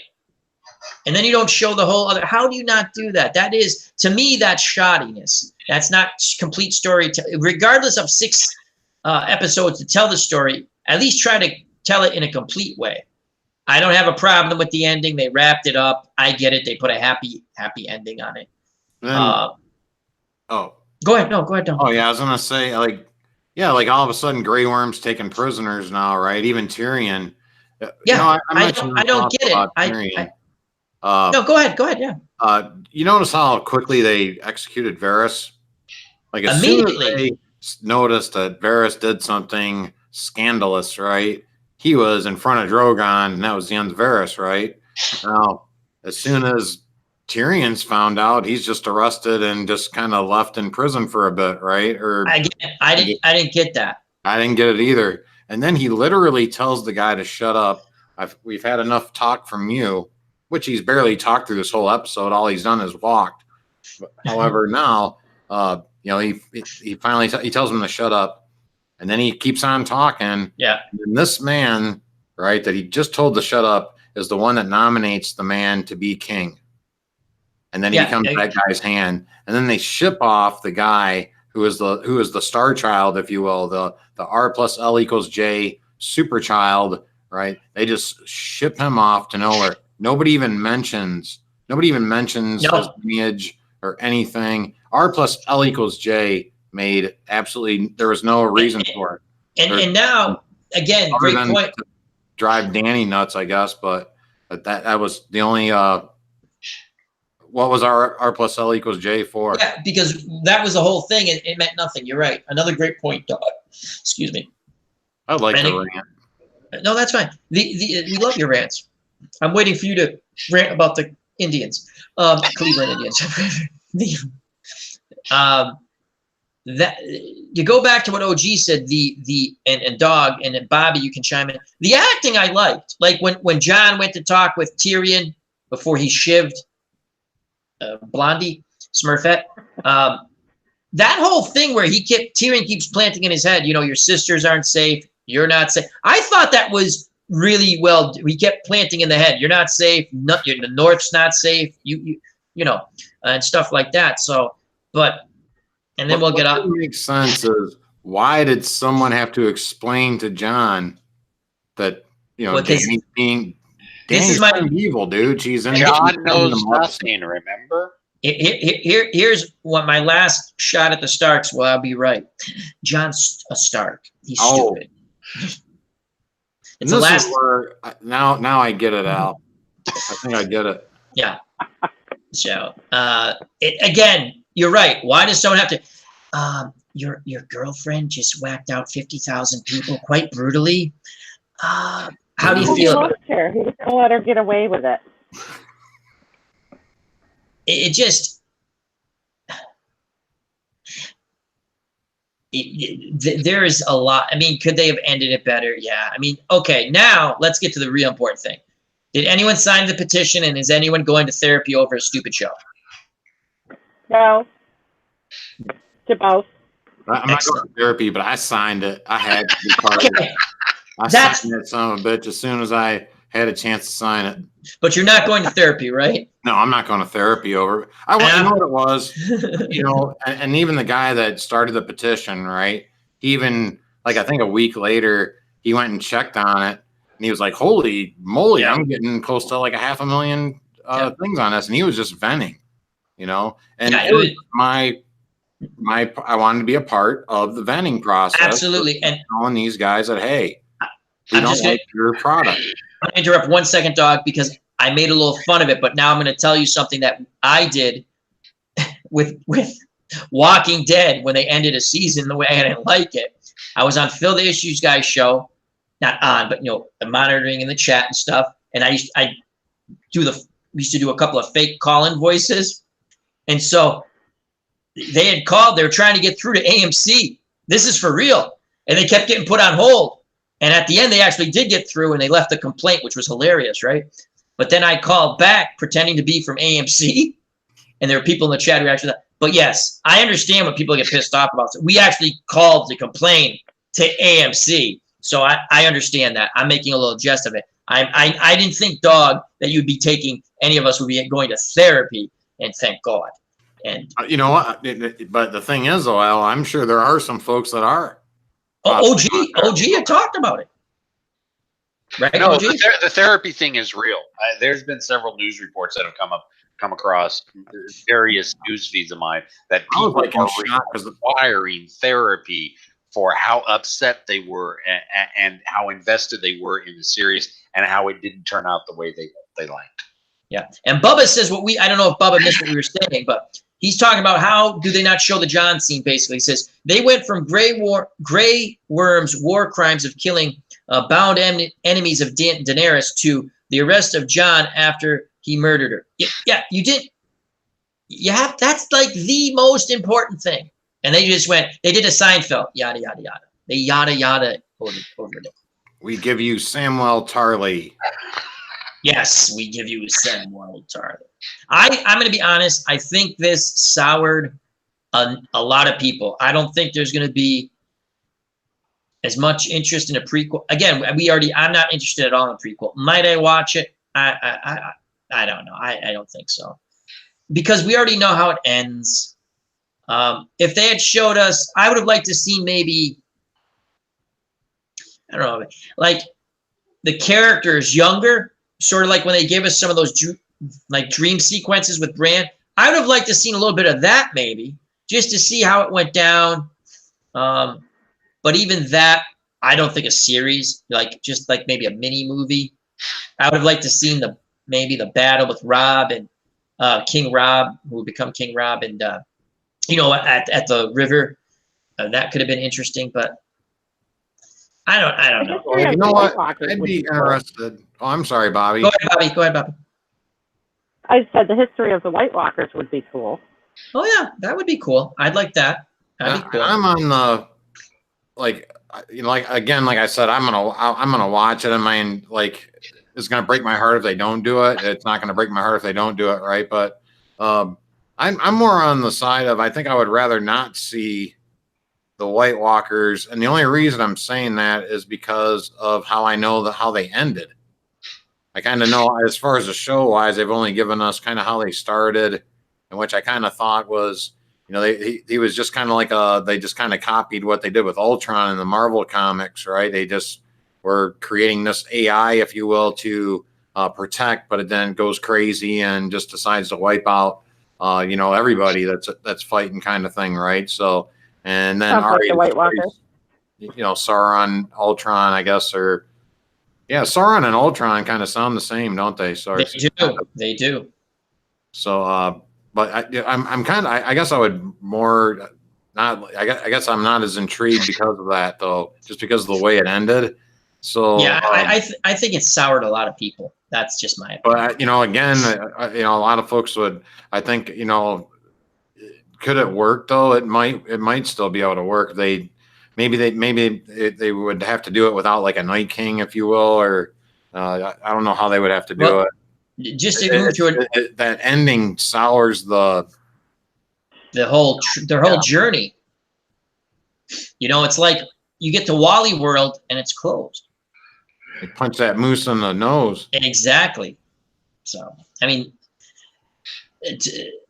I'm a big Walking Dead fan, and I'll tell you, when they got rid of Rick and did a few other things, we're not going to talk about The Walking Dead. I'm just saying, I thought the show got better because now we don't have this main character that you sit there and you go, okay, we're here to see what Rick is a Stark. Anyway, that's in my opinion. And the good news is he's not going to win because in the comic, well, I won't spoil it. Never mind. Anyway, so I think if they did a prequel, they have to be a lot more clever than the stuff they put out in the last season. So, and for everyone, there's still going to be a lot to talk about. Like the dog said, OG knows, Bobby knows. There's a huge community about this. There's the books coming out, the prequels, and people still talk about it. I'm only on book 3. Oh, the books. There's one book. I don't remember which book, but when they introduced the sand snakes and all that stuff, at first I didn't like that storyline because they introduced a lot of new characters. I was like, and I wanted to know what happened, because you look forward to read the next book. I was like, and you really didn't get much of that storyline. It's not bad, but I read the 5 books. I enjoyed them a lot. And the books I'm going to tell you who I think's going to win in the books. I'm probably totally wrong. There's a character that they didn't put in the show. He's actually the son of he's the son of the king or something. A little baby. The baby didn't get killed. In other words, the little baby boy did not get killed, and he actually at the end of the 5th book he has landed in Westeros and started taking little cities back over. Oh, and Rhaegar's son or something he's supposed to be. And he's got the Golden Company with the elephant, or he has fighting elephants, I assume. Oh, here's the other thing. All we heard about was the Golden Company, the Golden Company, the Golden Company, the Golden Company. They got foobarred. Now I laughed. Indians of mercenaries. But I laughed so hard when they got whacked out. I just thought it was hilarious. That guy running was funny. And then because they're like talking all this, we're the Golden Company, yada yada yada, and it was just funny. I mean, did you actually think? Here's the thing. Again, the one thing I thought they did really well when they had the final battle, how quickly it went, and the quick defeat of the Lannisters, because that had to be like that. You knew they had those ballistas, the dragon killer ballistas. All you have to do is let them fire away. Right, which he did, and then they can't reload fast enough. The dragon wiped them all out. So I thought that was done well. I thought what we're going to call like cinematography or whatever, I thought that stuff was done well. OG brings up a great point. The interaction between, and then same with Dog, I believe Bobby even said, the interaction between the actors was really good. I liked the story. I liked some of that. I liked a lot of that, to be honest with you. There's the other things. You should have shown a little. I mean, they kind of showed, again, not a Danny fan. They kind of showed a little bit when she roasted Randall Tarley. Yeah, they show a little bit of it, and then you're sitting there going, I had a feeling, again, that scene was, to me, cinema-wise, was done very well. Because she's just looking at you're hearing the bells. I'm like, oh man, she's hit cuckoo for Cocoa Puffs. Order 66. Yeah. And again, Dog brings up 2 great points regarding other movies as examples. and you cannot argue with him. You can't. You might have a difference of opinion, but you can't say that what he just said regarding those two movies, the Execute Order 6, was it 66? And the Wizard of Oz ending. Yeah. I never thought of that, but my God, it's hilarious. I don't, especially the Wizard of Oz ending. But the other thing with where they go, okay, now you've turned super heel. Then they're literally on a dock like Frodo and Sam and Bilbo and Gandalf. Right. Because then they jump. My God, that's another great point. They're literally here's this. Again, I think they hurt their franchise with that. Again, not with how it ended with Brand winning. I actually thought that was clever, but I think people were so pissed off. See, even killing the Night King didn't bother me because Brand can see that. Brand basically saw that all out, and he knew exactly. I was watching someone else's a couple of chats after that, and people are like, the Night King died because of his slow motion, strut and walk, where he's like, here comes Randall. He's a berserker. He's Clerks. But that didn't bother me too much. But we got. You know what? We should do a stream just talking about Clerks. I could do that. How great would it be? Harbinger all day. Yeah. How great would it be? Because Clerks took Star Wars and Clerks won, right? And they talk about and this is where I get my shtick about the Empire, right? How the Empire can't all be that bad. Like, well, not so, but, like when they're building the Death Star, they killed a bunch of, here come these anarchist, rebels, and they killed a bunch of, like, construction workers. It was kind of contractors. Yeah, it's a kind of funny concept to think about that, right? And that guy, Randall, the kid goes through the whole spiel. In Clerks, too, they do the whole thing with Lord of the Rings. Wouldn't it be funny if those two guys just did something on the ending? I hope Silent. What's the real Bob? Right, but what's his real Smith? Kevin Smith. Kevin Smith. If you're watching this, which we know you're not, please do something about the ending of Game of Thrones, like you did with Clerks when you did Star Wars and Lord of the Rings. That would be hilarious. I think it'd be funny because it was Clerks. If you've not seen it, especially Clerks 1, the writing and everything it's not for everybody, but it's outstanding. It's a funny movie. It's outstanding. That is one, especially the bathroom scene.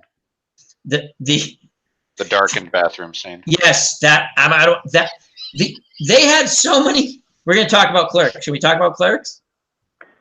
Oh, sure. I don't remember it. Oh, all of it.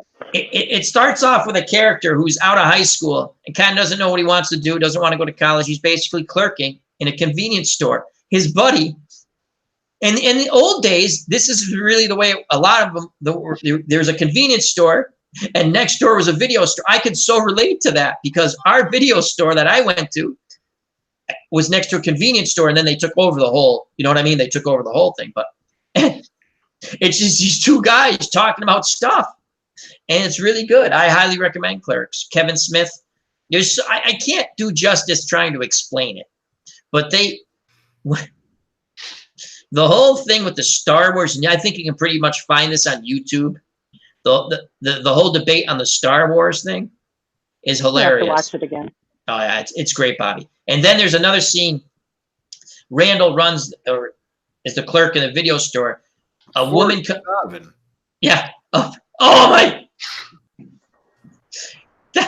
And then she's going outside. She goes, yeah, Dante, when I go outside, I'm going to find the first guy. And then the other guy's like, walk, hey, you, get out of it. People in the chat going, what the hell is that? It's just a funny. There's a movie where you don't need all the special effects. It's the writing. That's what you call a low budget movie. That's absolutely. Now they did Dogma. Good movie. Dogma was funny. Yeah, but Clerks, holy crap. That is one of the funniest movies. The scene, like OG says at the end, when Dante, because she talked like his ex-girlfriend kind of talked like this, and she's like, oh, Dante, you did things to me that you just let me take complete control. He goes, what the hell are you talking about? Dante, I can't believe it. It was beautiful. Oh my God. Unbelievable. And he's like, I don't know what the hell you're talking about. Weren't you just back there? No, I just got in. It's like, oh my God, someone raped my girlfriend. And that's not funny, but when you see the thing, it's funny. So Definitely check it out. That was funny. it's a great movie. Clerks 2, not as good, but still funny. Funny moments in Clerks 2. You know, the scene. There's so many scenes. There's that one in Clerks, the regular Clerks, where the woman comes in with her little kid, and she goes, "Do you have Snappy Happy Puppy or some whatever?" Happy hero pup. Yeah, and he's like, "Nah, but you know what? I gotta order it, so I will." He gets on the phone. He starts ordering all these porn movies. You have to picture the woman's there with her little kid, and it's the most obnoxious. I'm not gonna go through it. I want to go through it. I'm probably gonna spew them out of my mouth now. But he's basically saying like, think of any dirty movie, the titles when it used to matter. And he's like, you know, like, I blanket all holes, you know, jizz on my face, you know, all these things, right? Women with blah blah, and then he turns to the woman, he goes, "What was the name of that movie?" It's funny. It's, you know, she's like she's horrific, you know. It's just great. Why can't I remember this movie? Oh my God, I Clerks haven't is seen it.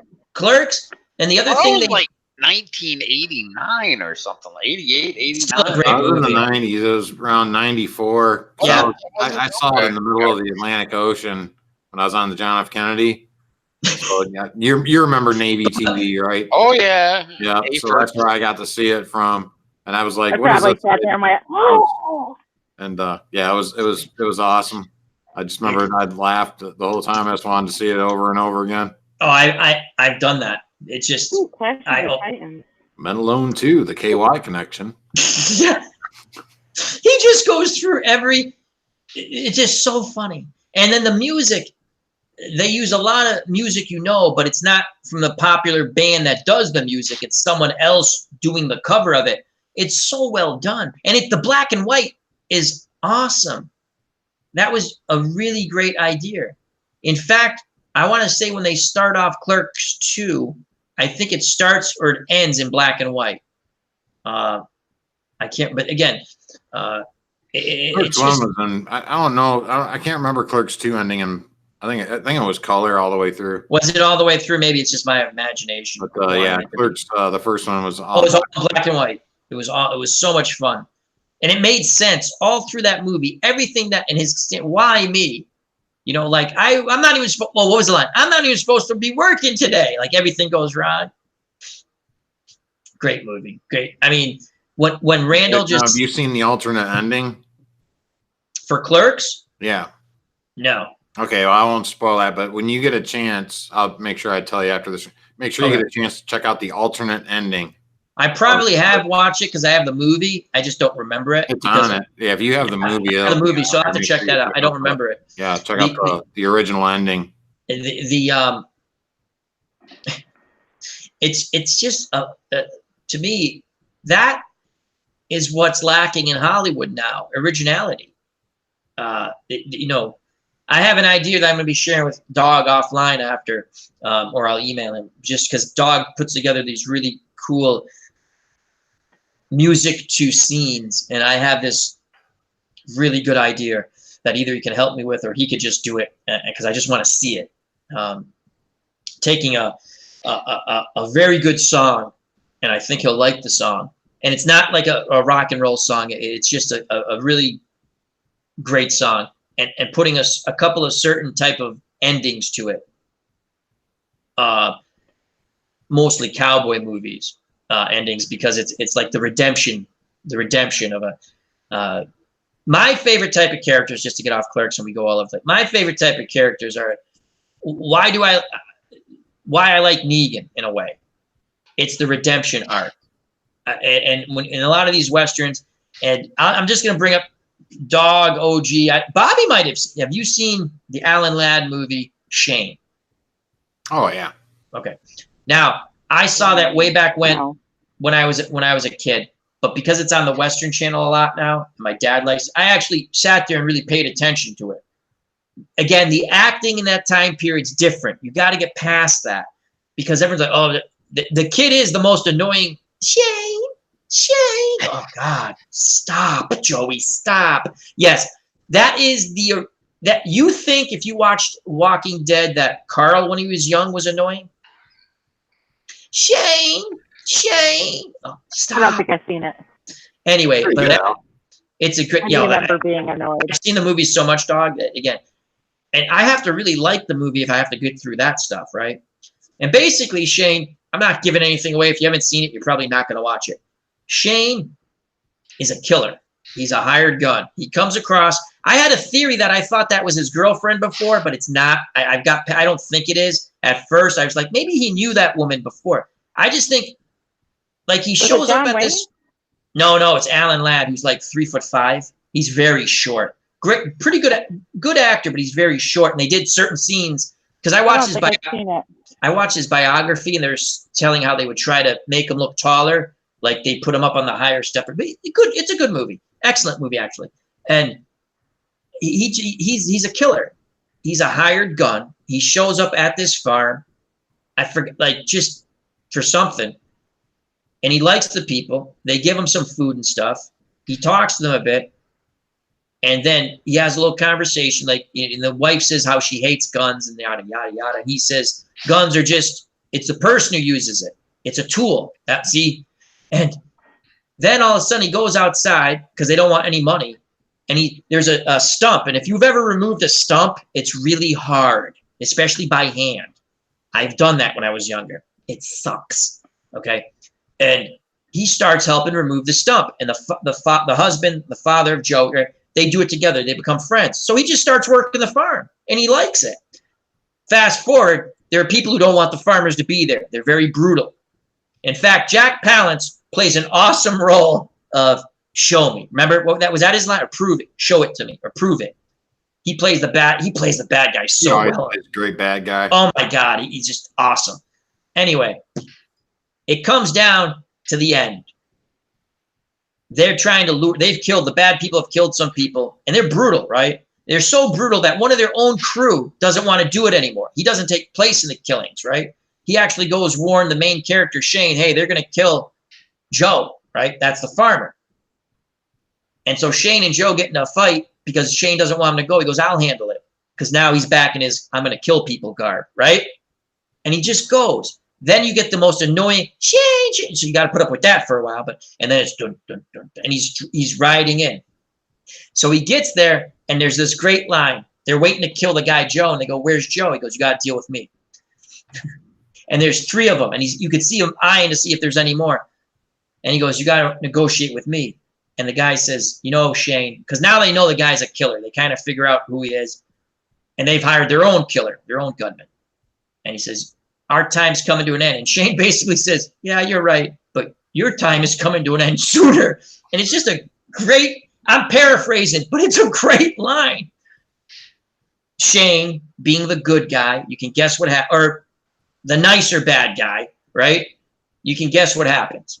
And then at the end, he gives this great speech, and he gets shot too. And he gives this speech to Joey. And the more I've listened to it, it really is, the writing's really well. When he explains to Joey, because he goes, Shane, come back, Shane. Mom loves you. Dad loves you. I love you. Come back. And he's like, and he basically says, I'm a killer. You can't live with a killer. This is OG.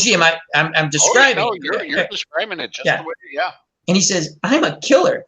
You can't live with a killer. This is what I do. I'm putting the whole thing together and just using the word kill. I think he actually does say killer once. He does, right at the very end. And he says, and he just rides away.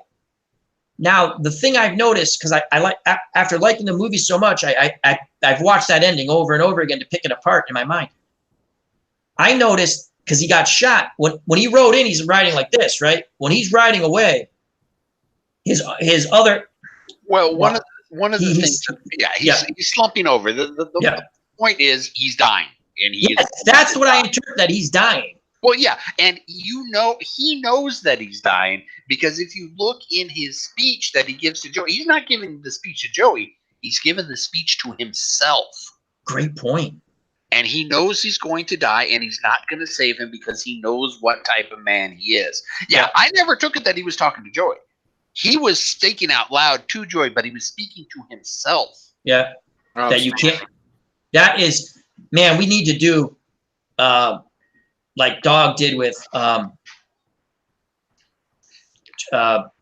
Ben-Hur with this, because that, wow, I didn't even pick up that. You're right. It's such a great speech at the end.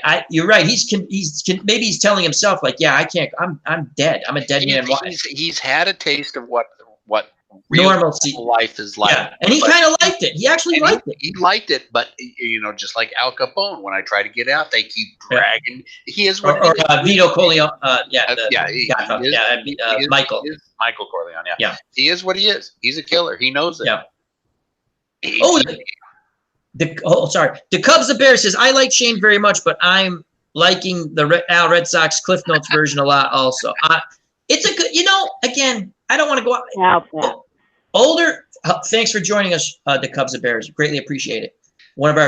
He was with me from the beginning, which is hilarious. I mean, thank you.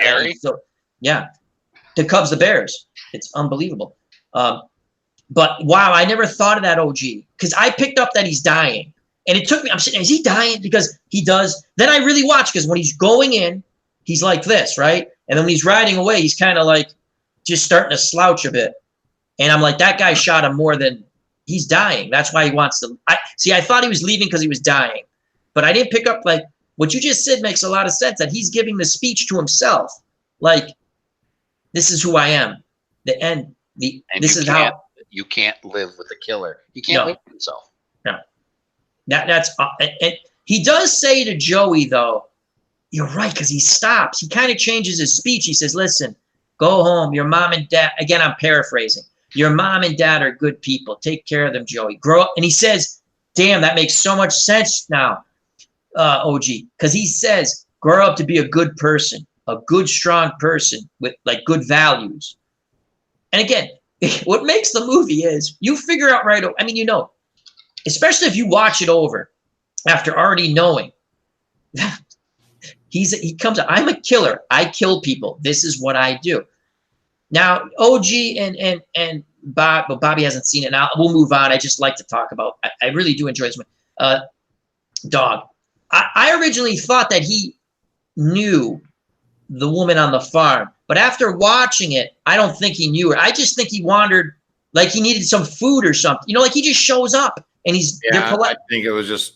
Yeah, I didn't think that they knew each other from the past or anything like that. If they had, you'd think they would have had some sort of dialogue about. Right. And for a couple of movies, I was talking to my dad. We watched. I go, do you think that? Because I kept going, I think he knows them. He's like, no, I don't think he knows. Mm-hmm. And I think I agree with you guys. It's just he showed up. Now that kind of the point was kind of like how you're showing the redemption thing, right? It's like showing a different side of him, right? And somebody that doesn't know him off the street, right? Or because they don't know or doesn't know his past, right? I went ahead and shared the ending scene right there. Awesome. They got to watch that. Please watch this. Please. It's really good. And I have an idea. I'm going to share it with Dog. I'll share it with OG, and if Bobby's after check. And the Cubs the Bears says, fun fact. I love the Cubs the Bears fun facts. Fun fact, I was taller than Alan Ladd when I was in the 4th grade. I believe him. He's a big man, the Cubs the Bears. Alan Ladd. But if I'd like to see them. Hello, Nurse Teresa, my good friend. How did everything go tonight? Hope all is well. Hello, Nurse. Hello, Nurse. Oh, boy. Hello, Nurse. How are you? I can say that because I actually know her.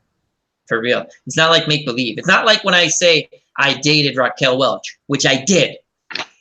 She just was never in the same room. In the process. Exactly. But I did date Raquel Welch, along with Suzanne Summers and many others that I will not mention.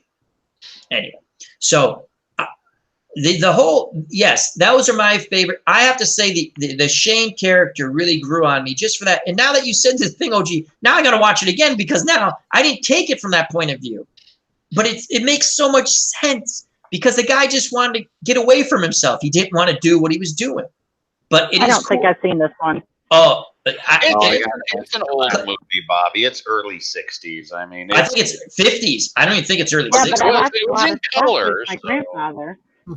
I think if you click on the ending, and I highly recommend clicking on the ending. It's a great movie. 60s. That's my guess, though. Okay. Well, it's just a very good movie. And the Yeah, whole the boy at the end, of course. he's a no. Here's the other thing. So great parenting. Just let your kid run off in the dark. You know, that's I'm sitting When are there we going, going to watch group movies again? the what, Bobby? When are we going to watch group movies? Dog and OG, we have to talk. I have some movies I would like we can watch in Discord, but I don't know how to get to share my screen in there. And then I want to do this because it's another fun thing, the community, especially if you're in the Discord, something you can sit and we can do together. It's something. The point of the FOC, not to go into the FOC, it started off friends of the channel, it's friends of the community. It might have been.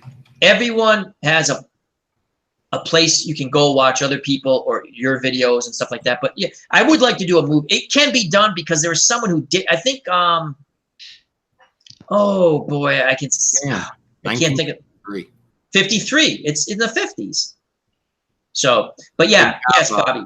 Bears.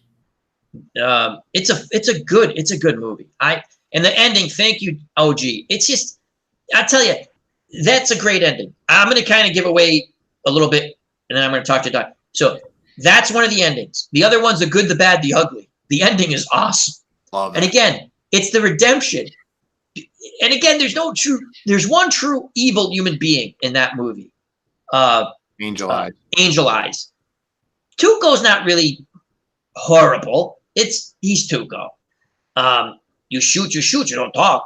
If you're going to shoot, don't talk. Words to live by, or you're going to die. And the funny part about that, again, great scene. He's in the bathtub making water, shooting the water, and he's having fun, right? And the guy, I'm gonna kill you, blah blah, and he shoots him all the bad. It's great stuff. But that ending is one of the best endings to me. When it comes to an ending of a movie like that. The other one, has everyone seen Once Upon a Time in the West? With Charles Bronson and Charles Bronson, yep. Okay. Yeah, I have no. Yeah, I have shivers because that's the first time I've ever seen Henry Fonda as a bad guy. Literally he plays Frank. Frank is probably the worst human being ever written. You think Anakin Skywalker's an a-hole? No. Frank, and he's the most brutal human being, and the whole story, and the movie's like a 3-hour-long movie, well worth it though. And the whole thing that drives that movie is you want to know, well, two things. Jason Robar, again, the likable bad guy. He's a bad guy, but you're like, you just picture him like, well, your wagon broke down, and in his mind, well, yeah, we're probably going to rob you, but now I feel bad. I'm going to fix your wagon, and we'll help you. It's like that kind of guy, right? He's a great character. Jason Robards, awesome in it. In fact, he does a lot of good things in the movie, even though even though he doesn't. And there's another Robard movie. It's like a supernatural. I never get the title right. It's like something wicked. Something wicked this way comes. Something wicked this way comes. Great movie. Of my thumb. Yep. Great movie. I'll be right back. Yeah. Take over the show, people. All the President's Men too. It was his Oscar. I didn't like all the presidents. You didn't like all the President's Men? I didn't. Interrupting. Okay, interrupt, Bobby. I'm interrupting. Bubba Husky here has a problem getting into the Discord. I never get the link to Al's Discord to work properly. It says the invitation has expired. Well, yeah, so I don't know what else to do. So we need to probably be, I don't know, maybe in a hangout together or something, and then be like, hey, look, I'm sending you the invite right now, and then coordinate. Let me see if I can. I've never heard of that, where it's only got like a 5-minute time limit. Usually it's about 24 hours. Let's see. Let me invite people. Here we go. Let's go with this. Let me go ahead. Yeah, just share it in general chat. I mean, everybody here is friends of the community, so go ahead and try that. Bubba Husky. See if clicking on that one. Do you have Discord installed, first of all? That's probably the most important question. Yeah, do you have it installed, Bubba? Obviously, you must have. You saw the invite, maybe. Yeah, Bubba.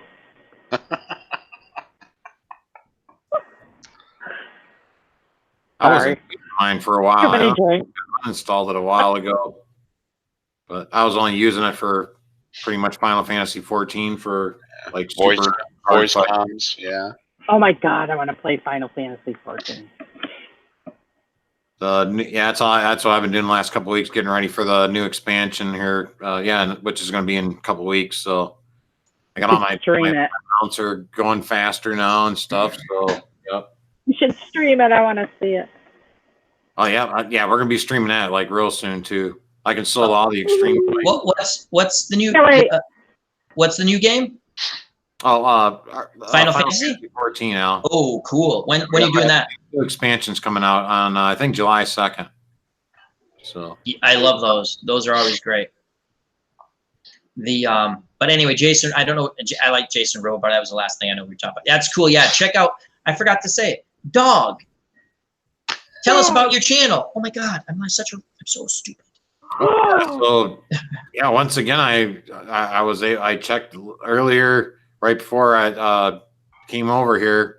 I was checking out OG's video, and I was like, you know what, I should check my own and see what's happening there. And it looks like they said, "Welcome back, dog," on my live stream page, and yeah, and it said, "Hopefully you can remember what to do" or something. It had like a little message like that or something. You know, click. We banned you for so long that we figured you forgot everything, dumbass. Well, to be honest with you, he should have never been banned because I went on. I actually sent them, or the dog. I sent Dog to try to help it, and they never got back to him, which sucks.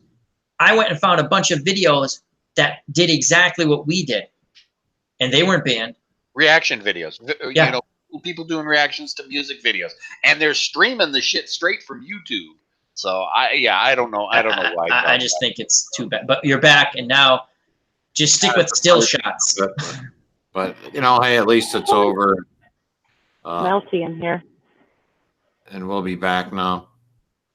And then you got the Final Fantasy coming too, the game. That's awesome. If you've not seen that, it's my favorite game. Is it really? It is. I love it. I played up until 11. Okay, yeah. See, I played 11 also. For not as much as I played 14, but I definitely played, you know, a couple of years, and I had all the 3 to 11. So, seeing that we're on video games now, OG, have you played the new download for Borderlands 2, the Fight for Sanctuary? Oh, the Commander Lilith and the Fight for Sanctuary. Yes, I have. And I'm a little bit pissed with it. Okay. I have a question. I thought, because I downloaded it on my PC and also on my PlayStation 4, and I said, oh, I couldn't sleep. Let me play. I thought that said you could. I thought I read it said you can jump in that game at a level 30. So you can. It was supposed to be able to. I heard that too. Is that it was supposed to bump you up to level 30? Well, no. We got to buy a boon or something, or no. It was supposed to be an automatic thing for people with new characters that they would bump you up to level 30. I guess it didn't do that with you, Al. No, you know when you're level 11. Yeah. And you're trying to fight a level 30. Yeah. Idea. So I have to go back and level up my guy, which sucks. But well, I'll look into that to see if there's something special you have to do to get bumped up with to level 30. I'm sorry, it's Borderlands, Bobby and Dog. And what they did, they've done a very clever thing, Borderlands. The big game, which I've already pre-purchased, is coming out in September. I'm a big Borderlands fan. There's people are. There's a Borderlands 3 coming? Yes. There is a Borderlands 3 coming, yes. And I'm a huge Borderlands fan. The Cubs and Bears loves when I play these video games. And so what they've done is... you swear during your videos. Yes, I actually swear a lot when I play video games. What happens is, what they did was they revamped Borderlands 1. They said it looks a little better. It looks a little bit better, enhanced. 1, it's free. Hey, look, we re-enhance it. If you own it, just download it. gets people talking, playing it again. Then they give you a free download for Borderlands 2. Okay, and again, if you own the game on Steam or on your console, it's free, and it gets you to play it again to get you thinking about Borderlands 3. It was great marketing, in my opinion. Well, yeah, and the thing is, Borderlands 2 came out 7 years ago. Yeah. And this is not a rinky-dink little DLC. This is a full-on, Yeah. almost as long as Tiny Tina's Assault on Dragon Keep. Yeah. It is, which is one of my favorites because it's a spoof on Game of Thrones and Lord of the Rings, right? And That's the and Dragons and it's all awesome. the fantasy tropes, So yeah, they did a wonderful. It's just, and it's a great storyline. However, they kind of programmed it for all the people who have gotten the jacked up massive characters. Now, granted, I'm going into it with my level 52 character. Everything's scaled for level 52, but it's still really, really freaking. There were fights that I died quite often. I went in because I thought it was going to level me up. Yeah. And I was like, so then I'll take a look at it. I'll see. So then I start as the Cubs the Bear says freaking calzone video. Yeah, Guns, Gore, and Calzone. Guns, Gore, and Cannoli still one of my favorite games, 1 and 2. I can't get past that part. I need a cannoli. Oh, it's a fun game. Side scroller shooter against zombies and Nazis. I need a real cannoli. I didn't hear what you said, but okay. But yeah, I said I need a real cannoli. They don't sell them good here. Yeah, those are cannolis. Bleacher Bums Gaming in the chat. Anthony, the man who developed Take the cannoli. Glory Days Boxing, which you can purchase when you purchase Payoff Pitch. That's still one of the greatest lines in movie history. It's like the greatest ad lib line. Yeah. Yeah. Leave the gun, get the cannolis. Oh, That's still. You can't leave the cannolis. Why would you? Imagine how pissed his wife would have been. She's like, where are the cannolis? I told you to get the cannolis. And he's got to sit there and go, I left him next to the dead body. Well, we sort of crashed, compacted cars, so I'll go get some more. There's no time to get more cannolis. Imagine how that would have went. It's just business as usual. Exactly. Bleacher Bums Game says, did you watch the Fury fight? No, I did not. Did he lose? I'll laugh. Did Tyson Fury lose? If he lost to that guy, oh my Lord. That other dude lost it last week. Yeah, I watched that. That guy he got his ass kicked. Yikes. So again, not to talk boxing, but when you're offered a lot of money to fight somebody else, and I know you made a lot of money already, always take the fight for more money. Again, we've not learned anything. We've not learned anything when Tommy Morrison, God rest his soul. I go back to it because words to live by. When you're offered, Tommy, at the time, I believe it was almost $50 million, give or take here and there, right, to go to England to fight Lennox Lewis, who was then champ, and you say, no, I don't want to go to, hello. Then you take a fight just to stay busy for $1 million, and you get your ass knocked out in one round. Do the math, people. You could have got knocked out for a lot more money in England. I choose to get. Michael Bent, was that? You're Michael Bent. You're after Michael Bent. Morrison heard him. It was on ESPN. Yeah. This is how much no one wanted to fight. To show the fight. ESPN was able to buy the fight. And they put on good fights in the day. But I'm just saying. So, and Morrison came up on ESPN. So they paid him $1 million for the fight. The promoter. And again, he thinks it's easy money. He had one of the greatest left hooks I've ever seen. Absolutely. If he hit you clean with the left hook, he would hurt you. But if you hit him clean with the left hook, you're going to hurt him. Yep. And that's what made his fights intriguing at the end, especially. So he hurts Michael Bent. Bent goes to the ropes. He's going in to finish him off. I want to say Bent just threw a counter right, hit him on the chin. Down goes Tommy Morrison. I think he got up and Bent knocked him out on the ropes or whatever. And there goes your $30 million payday. Long story short, to again prove Al Red Sox fans' point, they fight 3 years later, 2 years later. Neither of them are top. Lewis would go on to win the title again, but he had lost. They fought in Vegas. They each, I think Lewis made $10 million. He made $7, a lot less money. Both of them made. My point being, when we're talking about Ruiz beating Anthony Joshua, Anthony from Bleacher Bums Gaming will tell you he's got to stop with the bodybuilding stuff because you're going to tire out that way. And 2, just because the muscle, lean muscle, you want to have the long muscle, okay? 2, he fought the stupidest fight.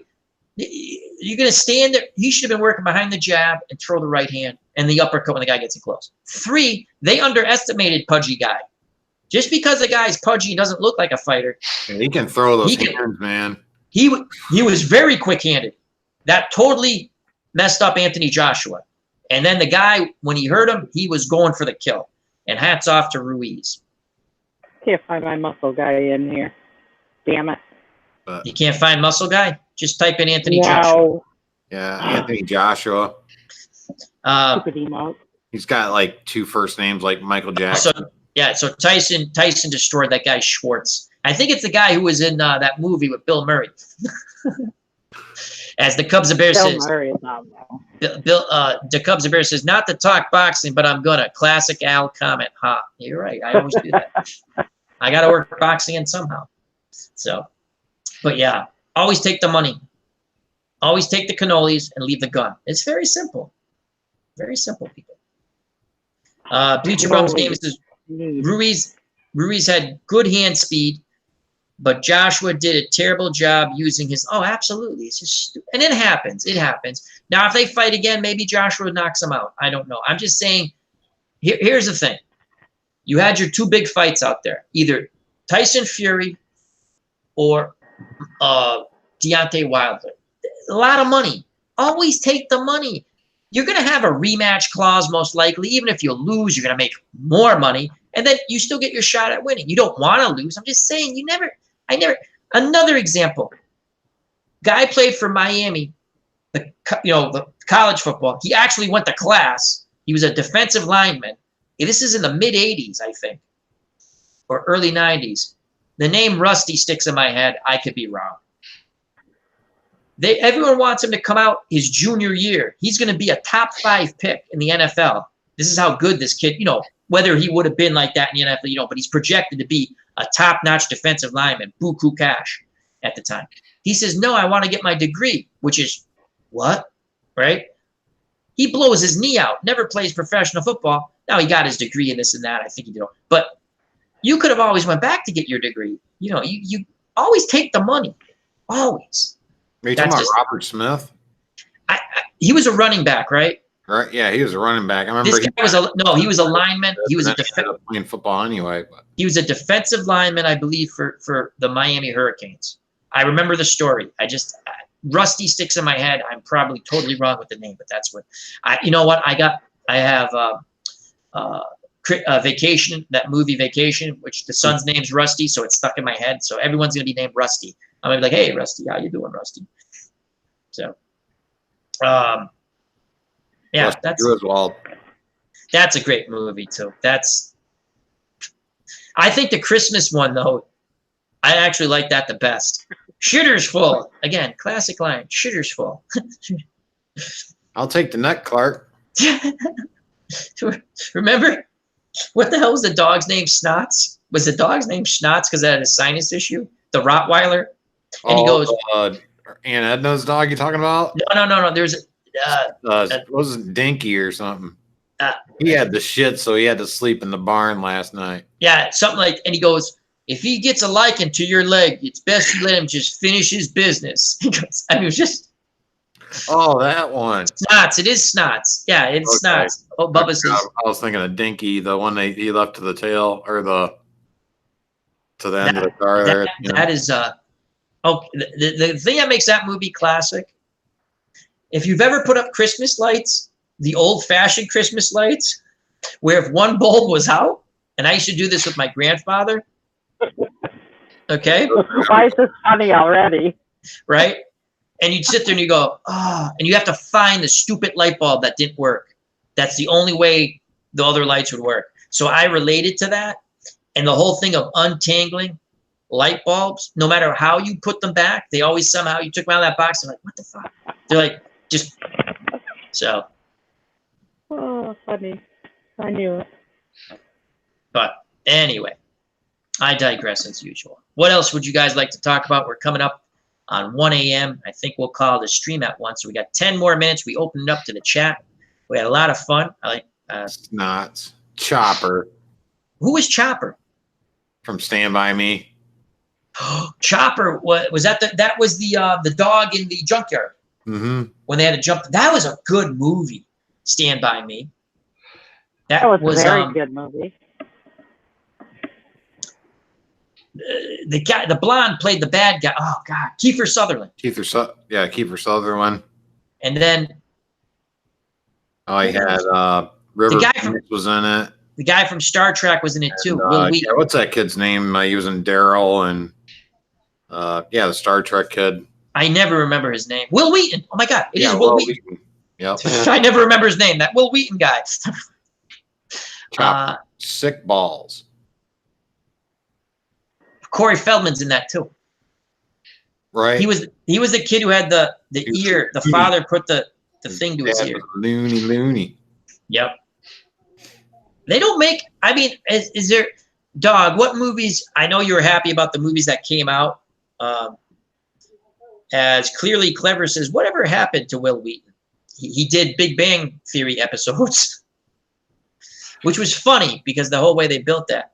He probably does a bunch of Star Trek cons. Ooh, you're right. The Cubs the Bears says, Al, to the group. Group question. If you could beat up one fictional character, who would it be? Ooh, that's a good one. Great question, the Cubs the Bears. I got to get him on. He doesn't want, I'd like to see him come on with us. But okay, so the question once again, and this is a good discussion to end chat with Al. Group question. If you could beat up one fictional character, whom would it be? I don't know why, and a lot of people are probably going to hate me for this, but and probably just because it's fresh right now. Mm-hmm. But I'm beating up Samuel Tarley. Oh my God! Why? Okay, Good. discuss. Bobby and Dog discuss. Poor Sam.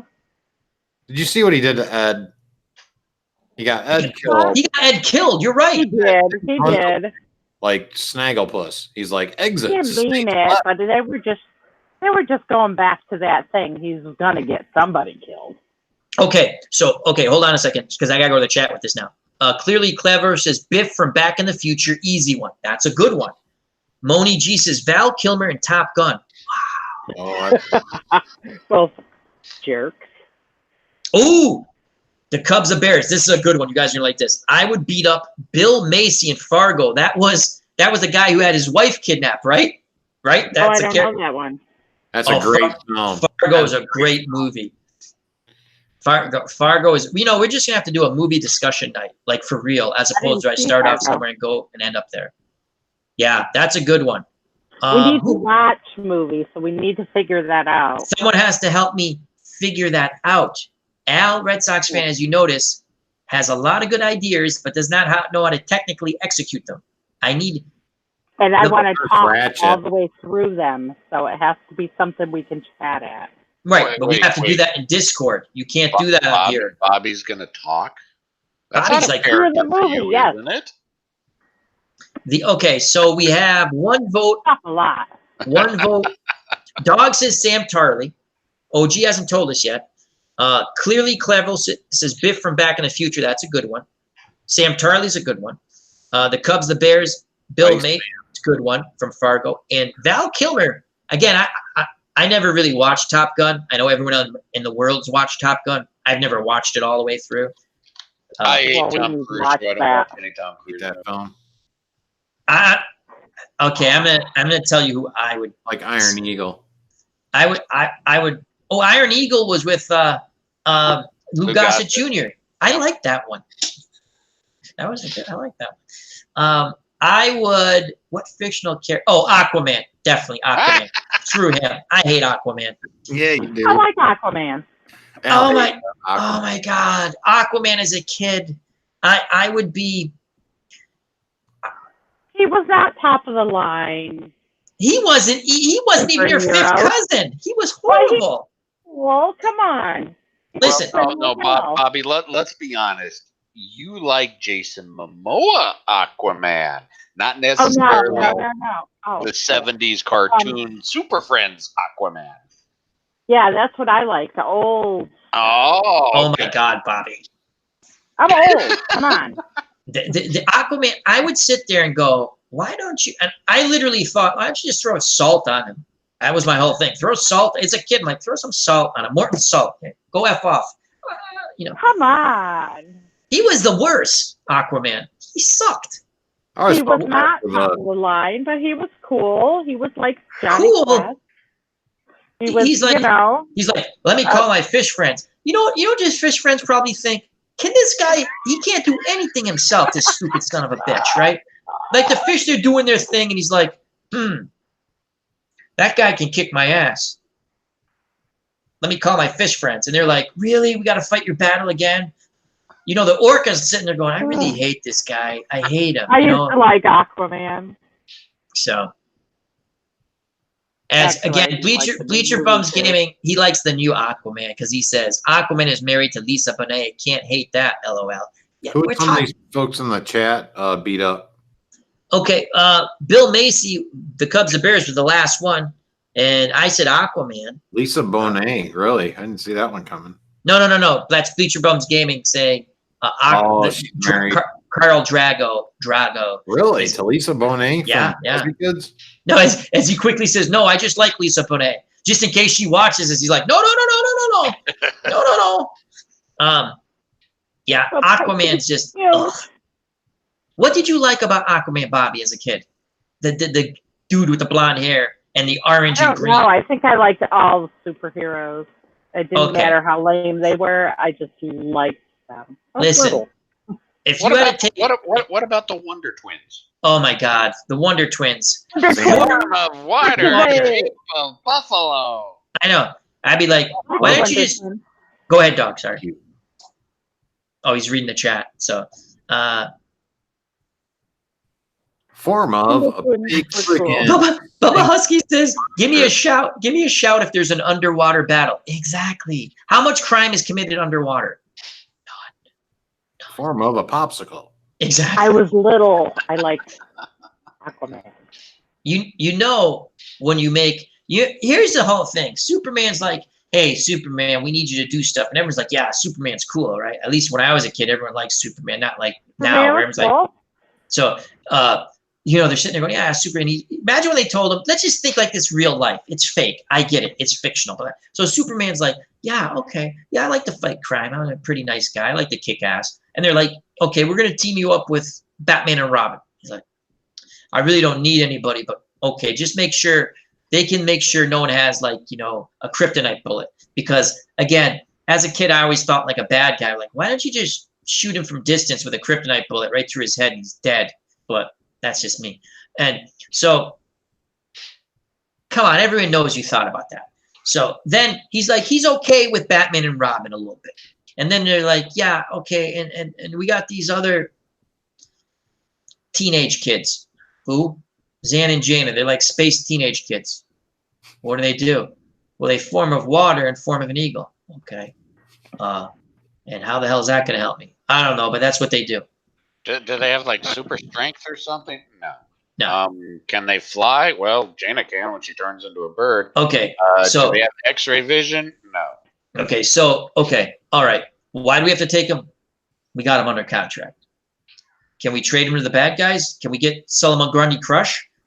Not a bad fella. Pretty strong. I'm pretty sure if we feed him, he'll be on our side. No, we got Zan and Jaina. Okay. All right. What are we talking about?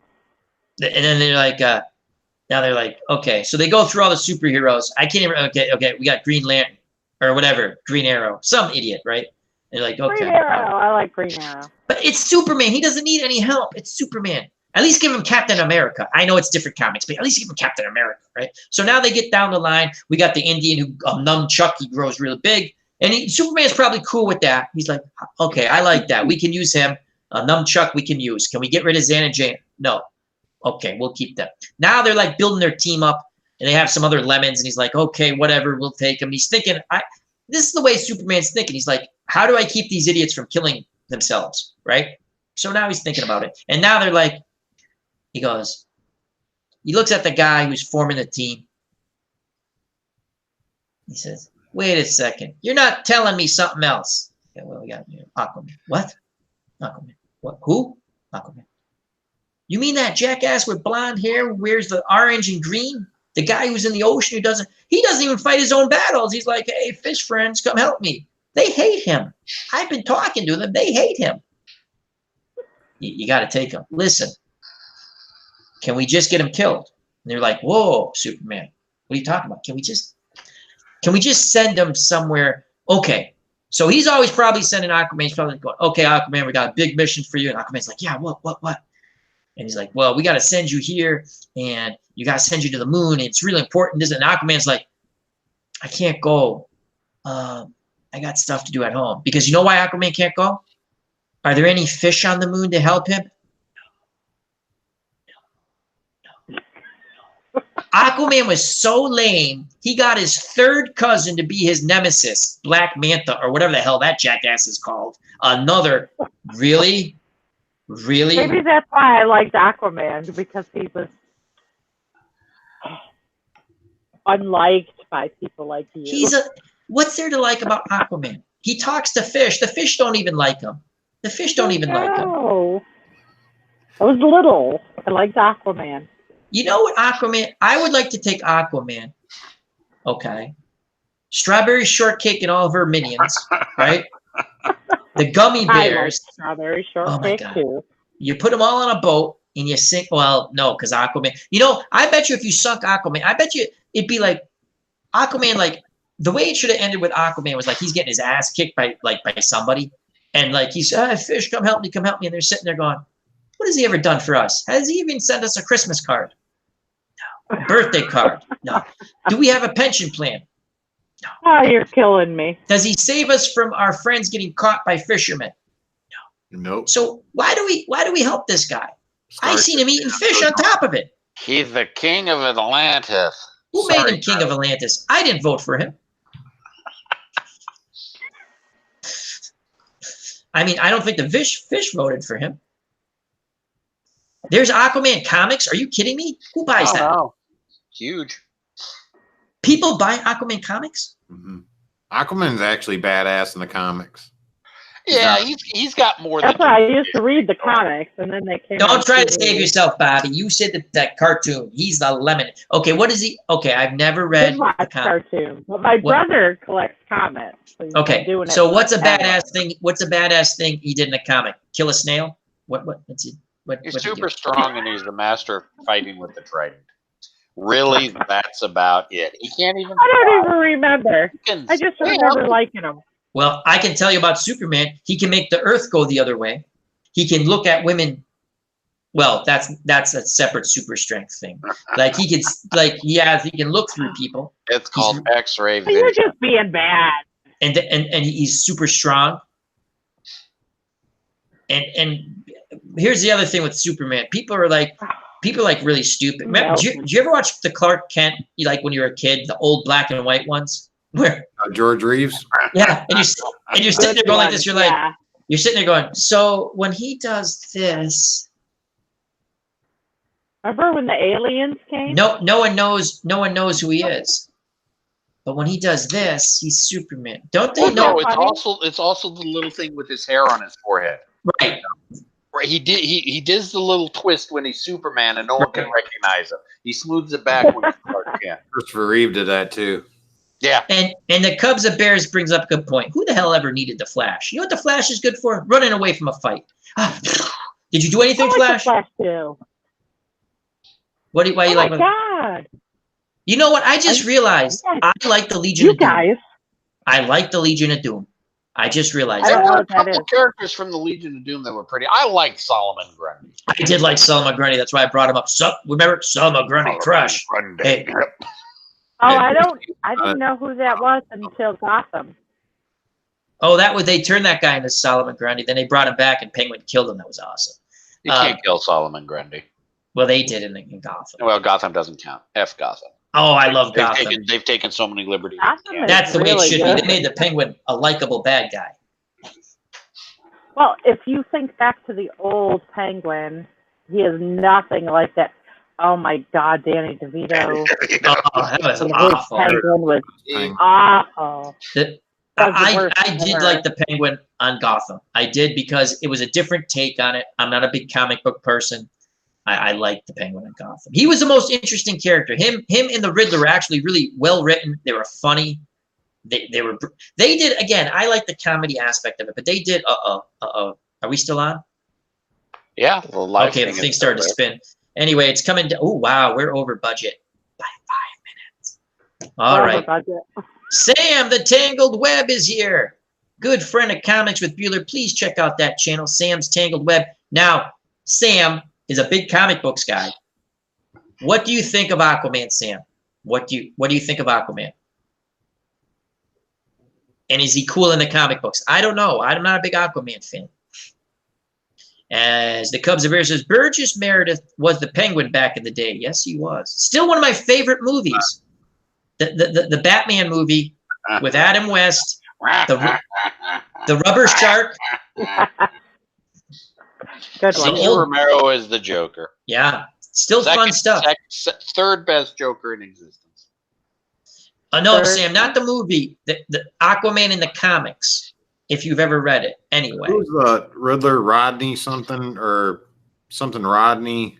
He had that look, though. The Riddler in the show. He looked like a lot of... Rod something, I want to Yeah. say.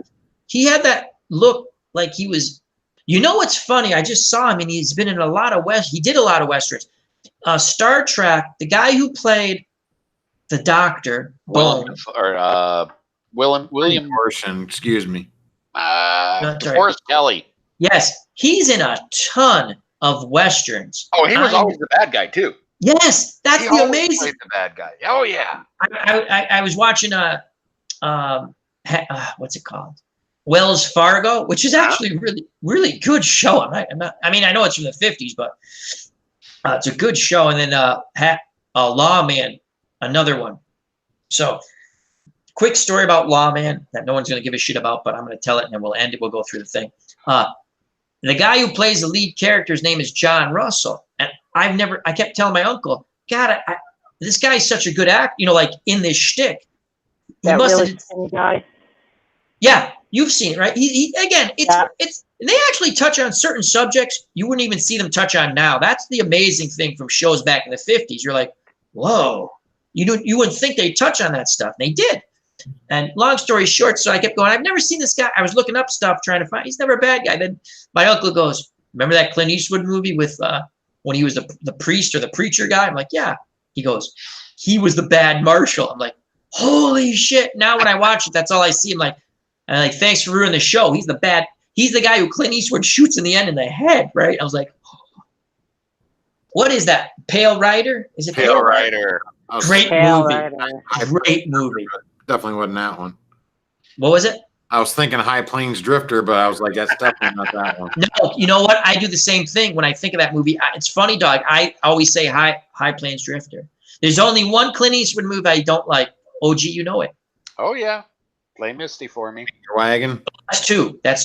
Sorry, two. But there's one that's more disturbing. It's The Beguiled. Oh right. I don't know any of those. The one in the Civil War. Yep. Yeah, the crazy bitch cuts his leg off. Yeah, that's like Misery and yes, that's that time. We talked about that because I brought that up. I go, Stephen King grabbed that whole crap from Misery, and now we'll end with Misery, and then we'll go through the thing. Here's the thing with Misery. JD, what's up, buddy? JD. And his book's going to be coming out soon. Dog, you've been working. Editing. Been talking. Hopefully this week we'll get together. I got JD's new. We're getting ready to do some editing work. So hopefully we'll have something here. So and we got to have JD on soon. Chapter 11 of the Politician Murders. Possibly looks like JD made an announcement about that earlier today. Oh, cool. I'd like to get you and JD on at some point just to talk about that process if you guys want to. I forgot what the hell I was going to say because I got happy JD was here. A movie. I don't remember. Doesn't matter. All right. We're going to go. I'm going to watch this over because I look at all the comments I miss. And And Bobby, you're supposed to be interrupting me and reading them out. Bobby. I interrupted at least once. You did, and we're proud of you at least once. All right. I need practice. So it's been a lot of fun. We started off Game of Thrones. You did good. Everyone did well. And Uncle Ron was with us earlier. And we talked about how I hate Aquaman and pretty much all that stuff. Yeah, but I love Aquaman. And one of the best parts, besides our lovely panel, and he's on the panel right now, the return of the dog show is back, baby. The dog show is back. Tomorrow he's going to have a stream. And if you can make it, please make it. And make sure if you don't make it to check it out on demand and hit that like button and share. Greatly appreciate it. Thank you to everyone in the chat. Let's go to the dog show first. So happy to have you on. Awesome news that you're back and can go live. Again, it was pleasing news to me too, folks. I'm back. My live streaming capabilities are back again. I'm going to have something tomorrow, and we'll do a chit chat. I want to test the things out, and definitely looking forward to that. So it's been a long time, and definitely looking forward to doing some stream tomorrow. So please look forward to an announcement maybe soon. So thanks for having me, Al, and great to see you, OG, and great to be on with you, Bobby, as well. So great to be here for the first time. I think it's the first time I've been on a chat with Bobby. So awesome. And great to see you lovely people in the chat too. You're also lovely. So lovely. Thank you very much, Dog. Greatly appreciate it, my friend. Dog and I, great to be here with you guys. You go, Bobby. You go now. I'm done.